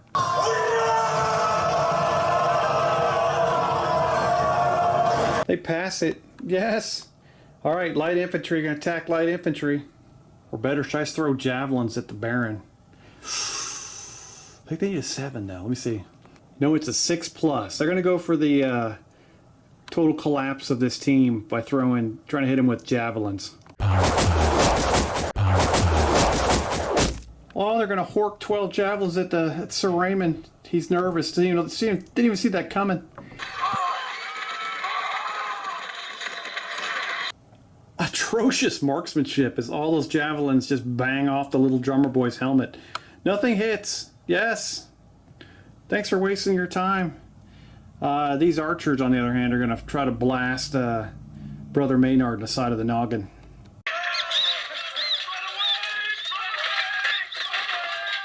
They are not. No reroll in sight. No command and control. The northern side of the Team Aurelia. Done. -7 rally check for these berserkers.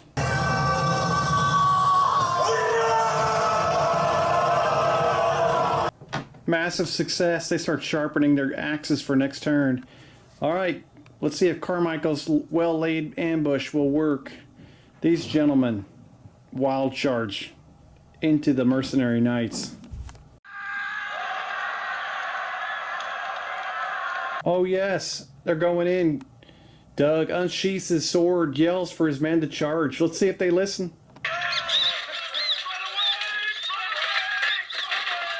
There's too much blood on the ground as they stumble. They can't get the charge off. They're probably standing in the entrails of all the berserkers and veteran footmen that died in that exact spot. All right, berserkers hitting on 3. Carmichael's crew hitting on 4s. Doug misses with his swing. An axe comes down and cleaves off the head of a knight behind him. They are able to kill 2 of the berserkers, who now get to take a -11 courage check. Always a good time, baby. We'll have to see if Carmichael takes an axe wound, and then his boys will take a -2 courage check. Berserkers can't take it. The last guy just takes his axe and crushes his own skull. He's out. He's not going to retreat. The sight of that guy slicing himself in half is just too much for the psychological well-being of Doug's troops. They become disorganized. They're battered. Oh, he's got to get it together. He needs a siesta. We also have to see if... now we'll check to see if Carmichael was hit by an axe.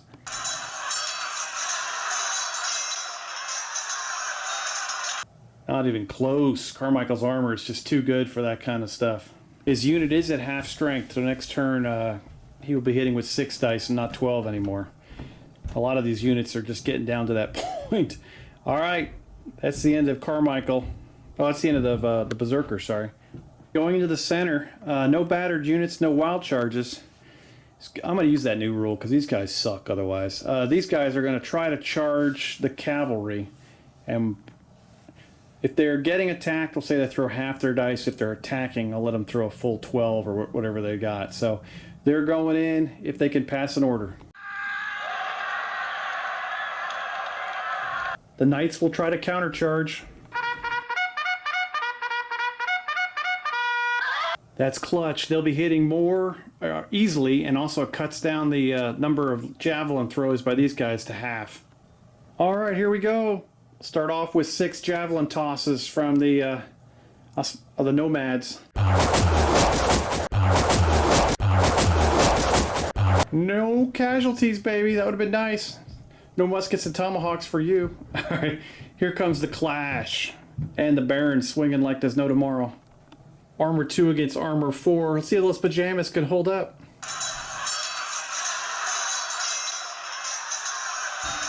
Five nomads are slain. One of the mounted knights. Oh, savage. Even the Baron was able to kill one of the guys. Did great. All right, let's do some courage checks, then we'll see if the Baron took a javelin to the face. -3 courage check for the Osmanians with their we don't give a crap about life roll. The knights have a -1. Oh no, the cavalry, the horses must be getting worn out. They are battered. The Osmanian, the nomads, they fall back after they are defeated. But you've got a battered unit of horsemen right in front of units that are about to attack them. Let's see if the Baron takes the javelin. He does not. All right, Baron Sandoval screams at his veteran footmen, "Charge! Get in there, baby." Gotta do the re-roll. They need a 6.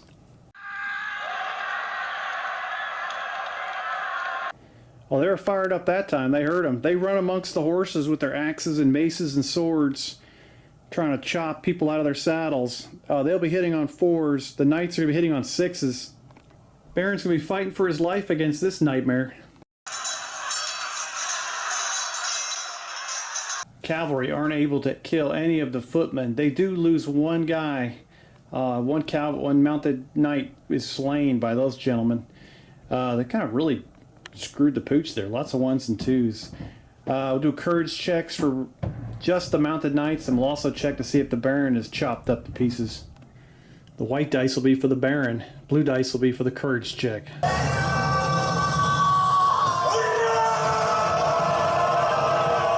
Alright, they don't fall back any further. They don't lose any guys. And the Baron is not slain. So, all good things. Baron Sandoval, he's beat up. He might just stay where he is. I think he's going to do command and control from now on. He's going to scream down the battlefield at what's left of his Osmanian nomads, his other group, to charge into this unit here of knights.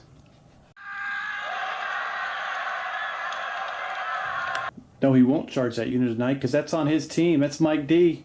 They're going against these frontier knights. They're already jacked up. No, he won't charge that unit tonight because that's on his team. That's Mike D.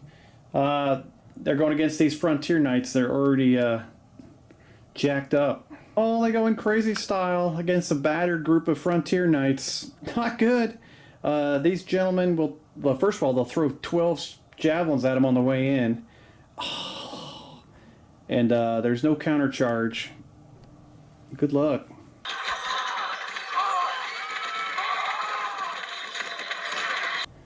They're not able to hit anybody. The javelins bounce off their armor. Frontier knights are attacking with 6 dice, needing 6s. Nomads attacking with 4s. Oh, 5s, sorry. They're better in the defense. Another high school fight. Nobody hits anybody. Both sides kind of fall back looking at each other. No one's hurt. No one even got close. These guys just came in and just like tripped. And these guys didn't know what the hell to do. They're like, what? So they're going to do some chest thumping and maybe refight later. But right now, that's it. Worst part about that, those guys are now out of range. Mike D had plans to slaughter those guys. Now he can't reach them. Oh, sorry about your luck. Mike's got some problems here. All right. First off, these 4 dudes are in wild charge range of pikemen. So let's see what happens. All right, they are able to resist. First things, Mike's going to try to bring himself, now that that fight's gone to heck over there, he's going to try to come back this way through the woods.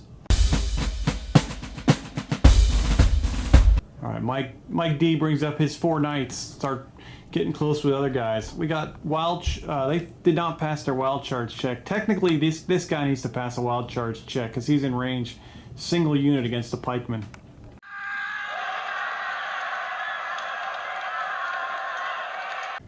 What a brave bastard. This knight charges in full formation of pikes by himself. Oh, wow. All right, good luck, buddy.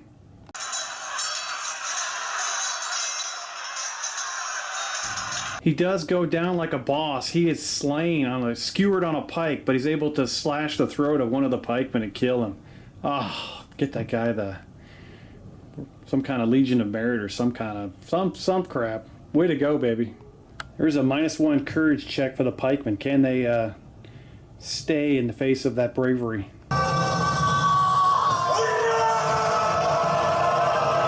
Oh, barely. They keep it together.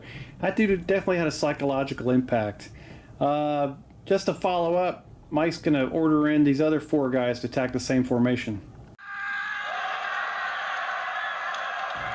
Mercenaries against the pikemen. Who will be victorious?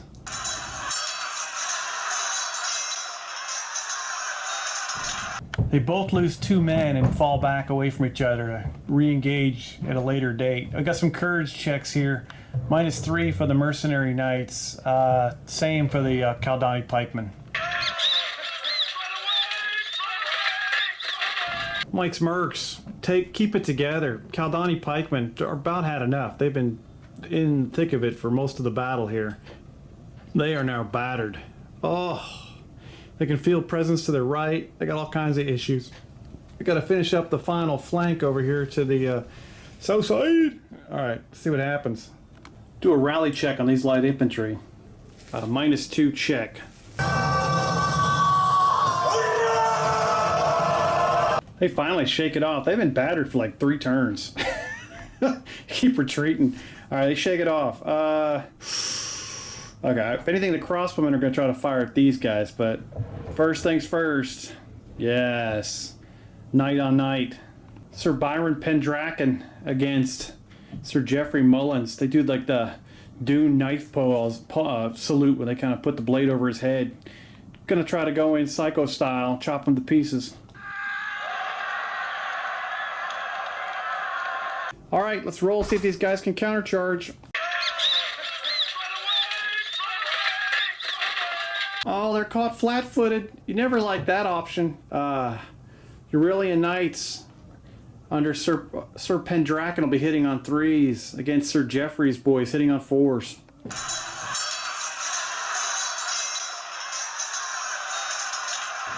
There's been some seriously amped combat. Both both knights roll 6s. They freaking do double damage. Oh. Aurelians are going to win the fight. Sir Byron is going to kill 3 of his opponent, only losing 2 of his own guys. Savage. Let's see if either one of the knights is hit.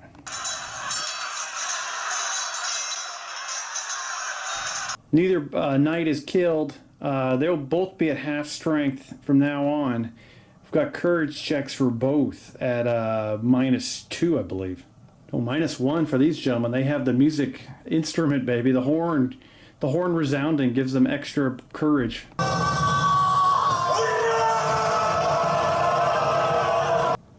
Oh, saved by the horn. Oh, they got lucky there.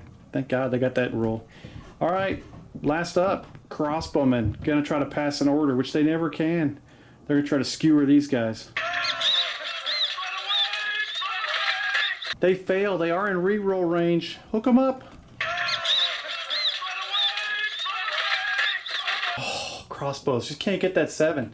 They straight up suck. Sorry, buddies. They get to live another day.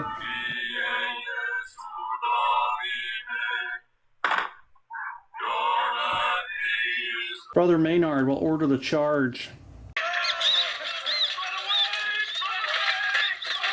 He has a sip of juice from the booze wagon, tries that again. Oh, Sir Raymond, can he get a counterattack against the Nightmare? He's going to run over by the wagon.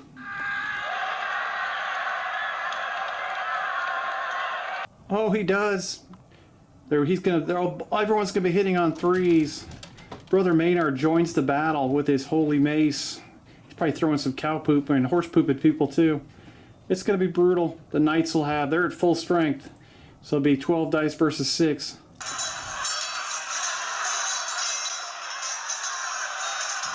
Oh, Sir Raymond is slain and run over by the wagon. His skull is crushed under the hooves of those cart horses.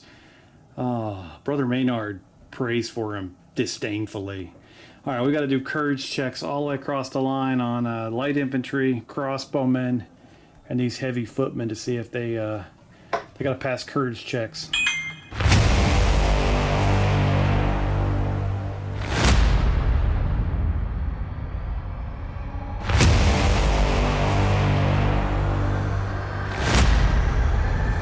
Oh, here and there, commander's skull splinter underneath that hoof. It's just too much for these guys. They fall back over the wall and they're battered. We've got even courage checks for the crossbowmen and the light infantry. Alright, so they passed their courage check. They don't want to get crushed by anybody. Oh, we'll go on to the crossbowmen. They've got an even break test too. They survived that. So that's 2 knights on the north side. Both been knight commanders, both been slain. And rest in peace, baby. See you later, Sir Raymond. And we will continue turn 7, as it's just getting so brutal. It's gonna have to put a rated R on this pretty soon. It's getting too horrific to even continue. Okay, we'll see you in turn 7.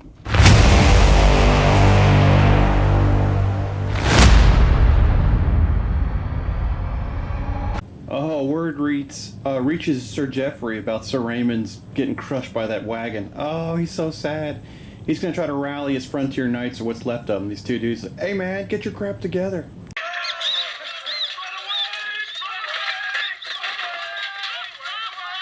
And that's why Sir Geoffrey is not a motivational speaker. Oh, that one guy just freaks out when he gets that terrible speech and runs away, leaving one guy behind who steps over the fence. He's like, I don't want to be here anymore. Shoo-wee. All right. Nothing like going for it. Sir Geoffrey gonna lead his assault against his enemy. Sir Byron will attempt to lead a counterattack against this nightmare. They're both down to 6 dice. It's the half strength. The horns are blaring, the flags are a-waving, the swords are a-swinging. Let's see what... Oh, we got some axes chopping, don't forget that. Alright, let's see what happens here. Sir Geoffrey's hitting on 3s, Sir Byron's struggling. They're getting tired, this armor is heavy. Hitting on 4s. As it grows late in the day, I think exhaustion's just setting in. Sir Byron can't even make contact with any of his weapons. He can't breach any armor. He loses 2 guys. Sir Geoffrey chops somebody in half himself. He's a beast. Alright, so we've got, they will fall back. Sir Geoffrey rules the road, just standing on top of tons of corpses. It's a horrible location. Don't book your next trip there. We got a see if Sir Byron is killed check, and we've got a see if these guys just flee the battlefield check. Sir Byron's armor holds up at least. That's a good thing. Alright, let's see. He's got like a -4 check here.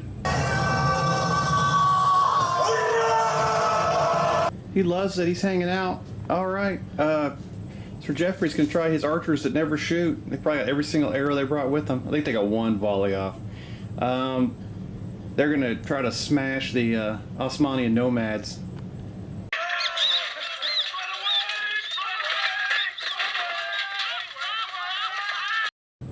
Can I get a witness? Or more like, can I get a reroll? Let's see what happens, buddies.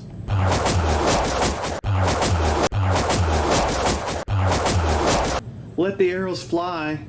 Osmanian nomads in their pajamas, how are they gonna hold up?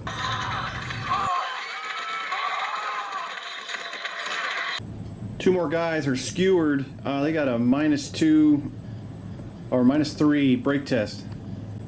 2 more guys are skewered. They got a -2 or -3 break test.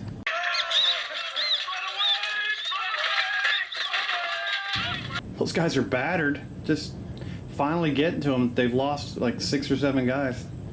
Coming over to the center, they've got to rally the world here. We'll start off with the Immortals of Shubia. -5 rally. They flee the battlefield. No longer any immortals here. They're all gone. Either dead or they've run back to their crazy minds where they live and chew on people. -4 rally check for the pikemen.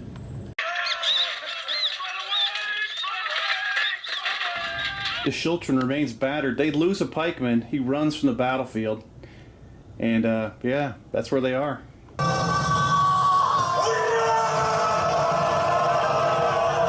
Thankfully, they only needed a 3, so they're okay. All right, the Baron looks to his left, orders the Schiltron forward.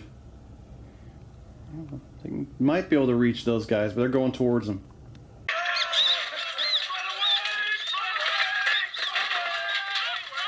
They need a reroll.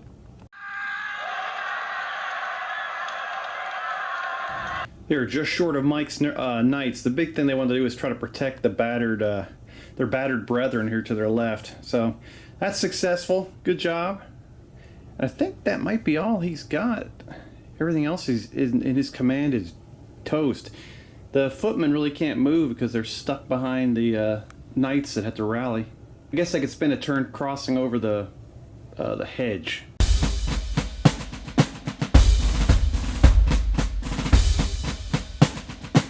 They are no longer in shield walls. They cross over that hedge and they threaten the left of the other veteran footmen.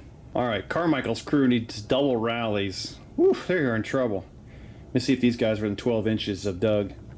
These gentlemen are at 13 inches. They got a -3 rally check. They just can't keep it together. Their paychecks are getting smaller and smaller as Doug looks over his shoulder in disdain. Oh. Very disdainful battlefield.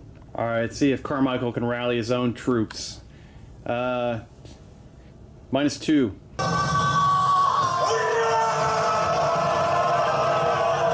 They love it. They're back to combat effectiveness. Still at half strength. That's the end of Doug's turn. Now it's up to what's left over here, the uncommandable.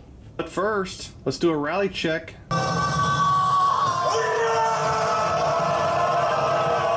These footmen are back, baby.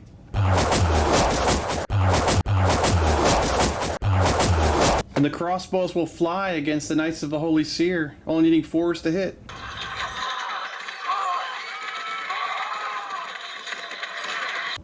Wow, great shooting. Kills 2 of them. But Brother Maynard will try to bring him back to life. Then we'll see if Brother Maynard is killed. Brother Maynard resurrects one of the knights. Oh, it's such a great day. Let's see if a bolt finds its way into the brother's prayer book. Thought they're going to get him for a second there, but he survives. -2 courage check for the knights. Screw it, light infantry going in hard if they can against the knights. They're going to get incinerated.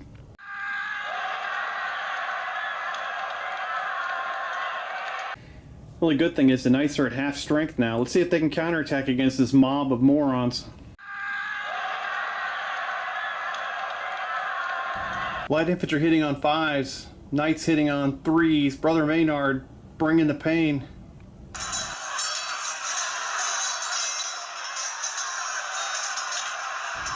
Light infantry lose 5 guys. They were able to kill 1 knight. Brother Maynard trying to bring him back. Not so, he just can't do it. Oh gosh. Alright, let's see if Brother Maynard is hit by a javelin. Alright, the light infantry have a -5 courage check. The knights have a -3 courage check.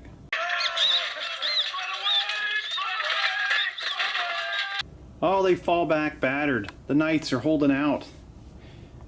Aurelians can smell blood in the water. They might go in for the kill.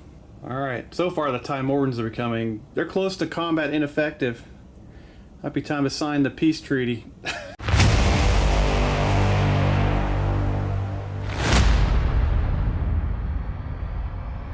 Going over the Aurelian side, start off down here with a rally check. -3 rally.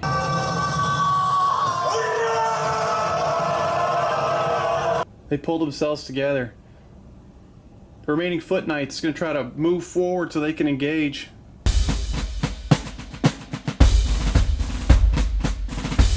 They rush up the hill. They wave to their right and order the light infantry to try to attack what's left of the knights. They want that booze.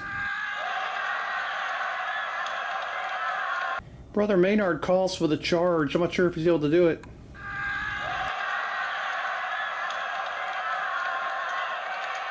they're able to do it. Light infantry hitting on 5s. Knights of the Holy Seer hitting on 3s. Brother Maynard just gonna bring it.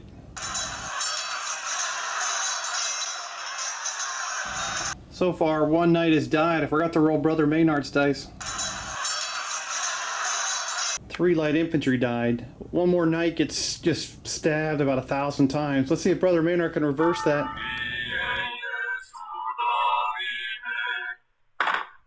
Oh, he does. It's the Christmas miracle. He's back. Probably the same guy has been killed like 8 times. He's been looking kind of gross. He's going to need a new wardrobe. What a save. Oh! All right, so no break test or no battered check for the knights, and the light infantry will have a -3.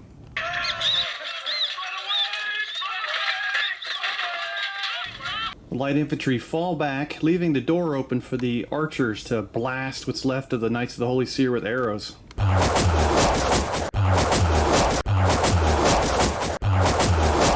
Needing 4s to kill him. Here we go.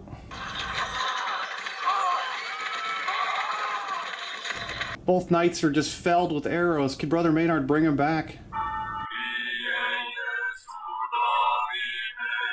He's the same guy again. What a miracle. Let's see if Brother Maynard is skewered, and then we'll do a courage check. It's like the Matrix over there. -4 courage check. They barely passed that courage check. All right. That's the end of this flank over here. The Baron's going to order these gentlemen into a shield wall.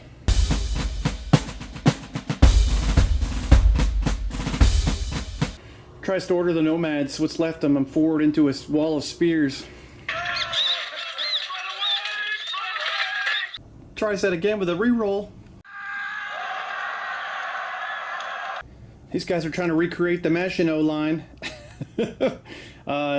Knight's gonna have his own guys just move forward a little bit. Baron takes up a position behind his troops. His last command, while he's screaming as loud as he can, over to the Berserkers of Odenheim, are gonna move forward. They get to there, they're ready for their, hopefully the ultimate confrontation with Carmichael's crew. Alright, it's wild charge time. Can Mike's Mercs hold off? These 2 men, they're salivating. They might have to go in against the pike block. Oh, they go in. 6 dice against... Oh, these guys at half strength? No, they're at full strength. 6 dice against 12. Knights will be hitting on 3. Pikes will be hitting on 4. Exhaustion continues to set in as Mike's first wave can't even penetrate the pikes. They just kind of gets... One of them gets killed on the outside, but about 25 feet away. Oh, no damage to the pike block. -4 break test or courage check for the remaining knight.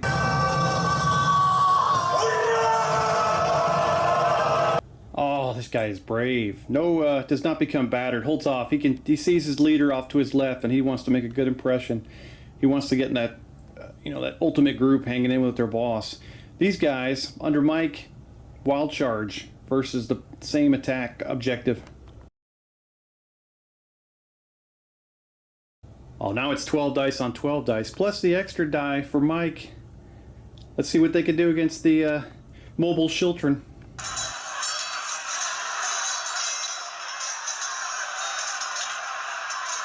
Two pikemen are killed. Mike loses a guy. They win the conflict. The pike are going to be pulled back, pushed back 3 inches. We'll have to make sure Mike isn't killed, and then we'll do courage checks for both units. Close call for Mike. Friggin' pike must have bounced off his helmet. Alright, so let's do a -2 courage check for Mike's guys, and then a what are they missing? They're missing a bunch of guys. -6 for the children.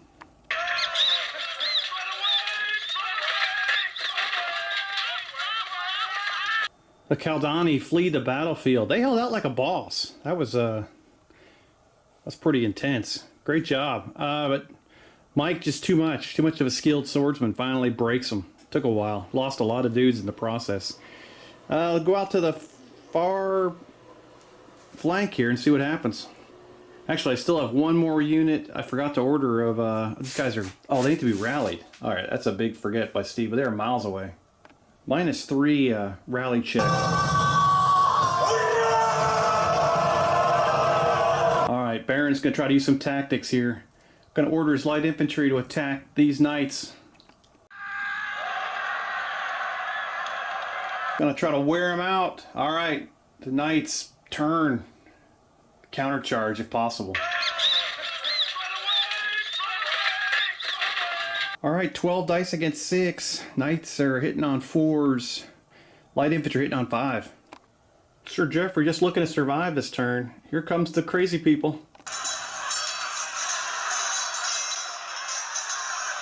Sir Geoffrey's victorious as they kill 2 light infantry, but they do lose a knight. Oh. All right, we do some courage checks.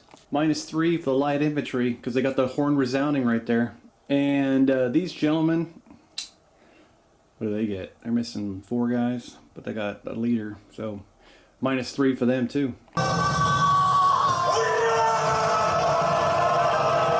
They both love it and pass. Next up, Sir Pendraken, excuse me, getting all confused with my heraldry. Orders the crossbow bolts to fire.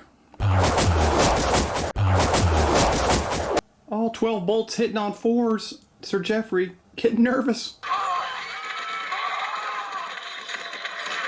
Another knight is slain. Sir Geoffrey's got 1 guy. I don't think I checked for Sir Geoffrey getting hit in the last fight, so I'm gonna do a double check on him.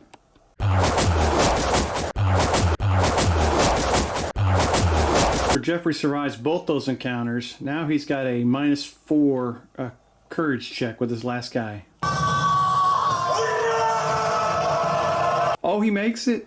Outstanding. All right, now, after he's softened up, here comes Sir Byron.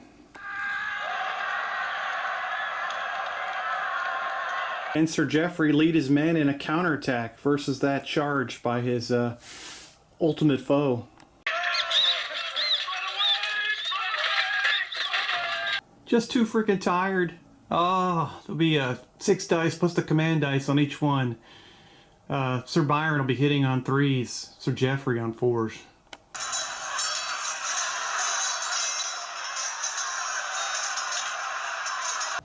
They both lose their remaining knight, just the 2 guys with their little backup boy with them. Courage checks, they're both going to be forced back 3 inches. Sir Byron will have a better courage check because he's got a musical instrument on his side. -4 versus -5. Oh, there it is. That's... Sir Geoffrey just can't take it. He's battered and falls back. I'm thinking Sir Geoffrey's going to take his command and cover his retreat with his crossbow. He's down to 3 guys, one of which is himself. They're both battered. He's facing off against a pretty good force over here on the left. So, start of the next turn, I think was it turn 8? This whole left flank will collapse.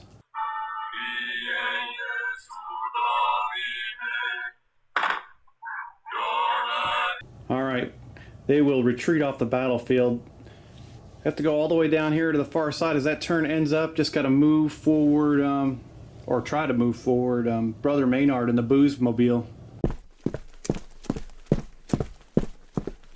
Brother Maynard succeeds. He probably should have put it in reverse. Just hard to back up a cart horse. We're getting shot and stabbed every 10 seconds. Moves forward. Can't quite reach anybody. He's got his 1 knight with him, surrounded by Eurilians and Timordans that are thirsty. It's not looking good for the home team.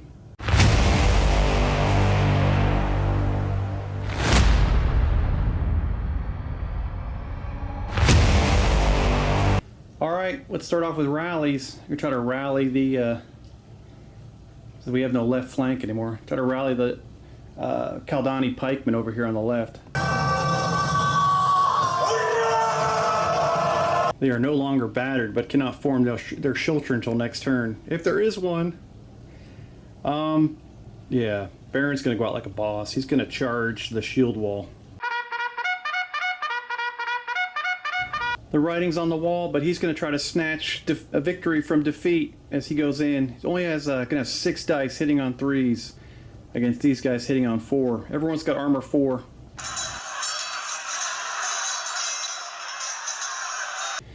They both lose a man. It's a draw. Do courage checks for both sides. -1 for the veteran footman, and minus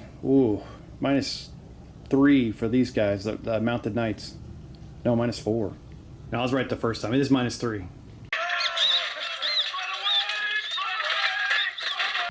Oh, he's defeated and battered. I'll keep going, but they're getting ready to sound the retreat. That was their last chance for victory. I could move. All I was going to do was move the veteran footman in front of him and form a shield wall, but it might be too little too late. We'll slide over here to the right. And Berserkers of Odenheim against Carmichael's crew. Wild charge. Should have done it first, but it's okay. Here comes the wild charge. Carmichael fires his boys up. Excuse me. He's going to try to countercharge.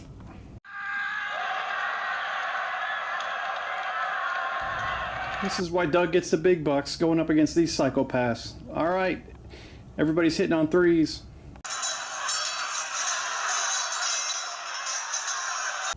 Both sides lose a guy and fall back. We'll do break tests. -8 for the Berserkers. -3 for Carmichael.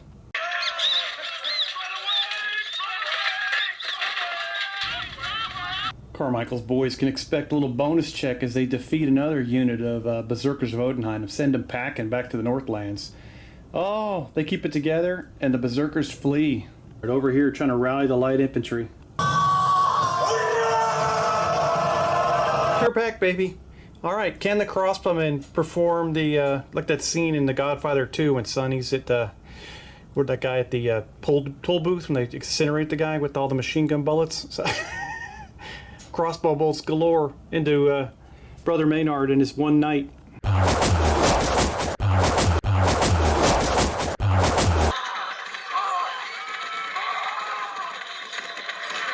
Or that knight is shot 15 times in the back. Can he can he be brought back from the dead once again? You know someone's over here screaming, "Don't shoot the liquor!" Alright, Brother Maynard surrenders. Oh, all of his men are finally killed. There's no point going on. He's just like, somebody win the battle and take my stuff. These knights are going to try to go over the wall and fight them. Too bad they're not knights. They're heavy footmen. Oh.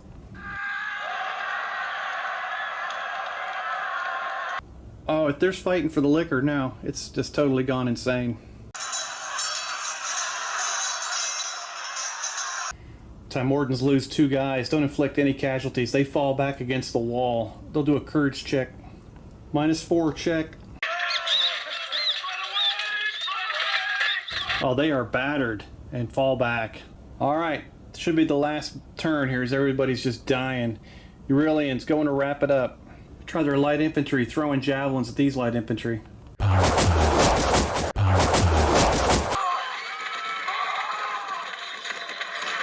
They killed 2 of them. They're down to 5 guys. -6 courage check.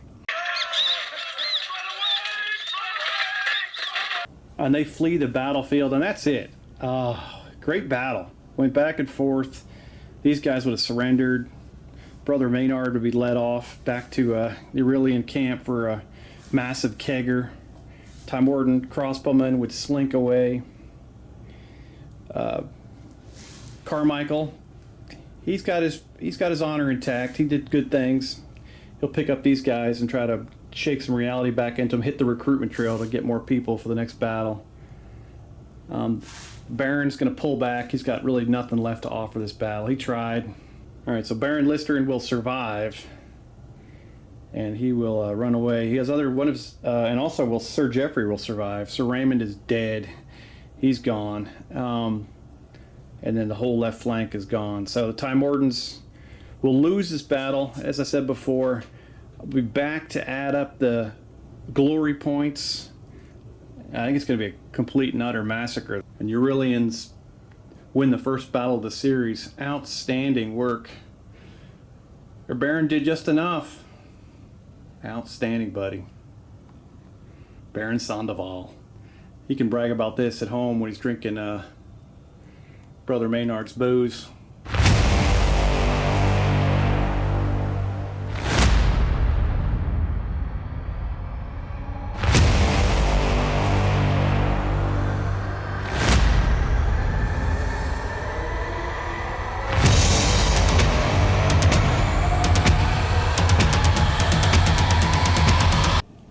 Alright, just to wrap up the battle, we lost Sir Raymond Aylesworth and Sir Victor Pitts, both of whom gave their lives for our enjoyment.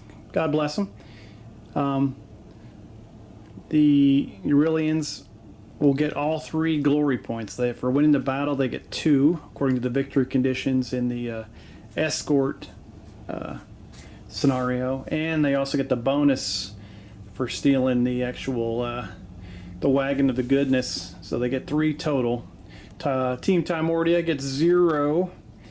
As for Mike and Doug, they both played outstanding. Serious bravery by Mike's guy, especially the one guy that attacked the entire formation of pikes by himself. And Mike was all over the place. Ran over here, killed somebody, cut back to the woods, killed somebody, killed some people over here. He was all over the battlefield, dominating, and so great work by him. As for Doug, he showed some serious tactical intelligence just by setting up, trying to maximize the way to defeat the Berserkers of Odenheim. Or sometimes I think they're overpowered, but Carmichael took his guys up against them, and were able to defeat both groups and drive them from the battlefield. It's still, not very combat effective, but he survived against a pretty insane enemy. I'm going to give a bonus for all of these mercenary knights. I think it's the bloodthirsty roll where they do double damage on 6s in the next battle, just because they both played fantastically well. And also on top of that, I'm going to give the commanding leader skill to Doug, just for being a star, and then for Mike running around like an insane person and just being in the middle of it the entire battle. Get him the Lionheart attribute. So that should be a little bit of fun, a little bit of bonus just for them going the extra mile in these battles. So, all right, so that's it. I think it went well. When I think about it, I know I kind of went over it a little bit earlier. I did some tactical stuff, mostly it was combined arm stuff, trying to get some shots in, or trying to break someone, or sending a lighter unit, try to get a casualty on people. As for just like overall commanding stuff, not really. There was no real flank moves or trying to penetrate here so I could attack there. It's difficult in this game to really take advantage of things like that because there are no flanks. Because everyone can see everywhere, so that's just it's not part of this particular set of rules. But still, awesome game. It moves quick, especially without the secondary rolls for saves, which is kind of cool. I'm starting to get him onto that. And next up will be a game of Men Who Would Be Kings in the Civil War. I'm going to redo the board here, probably start it. Might even start it today. Yeah, I'm really looking forward to that one.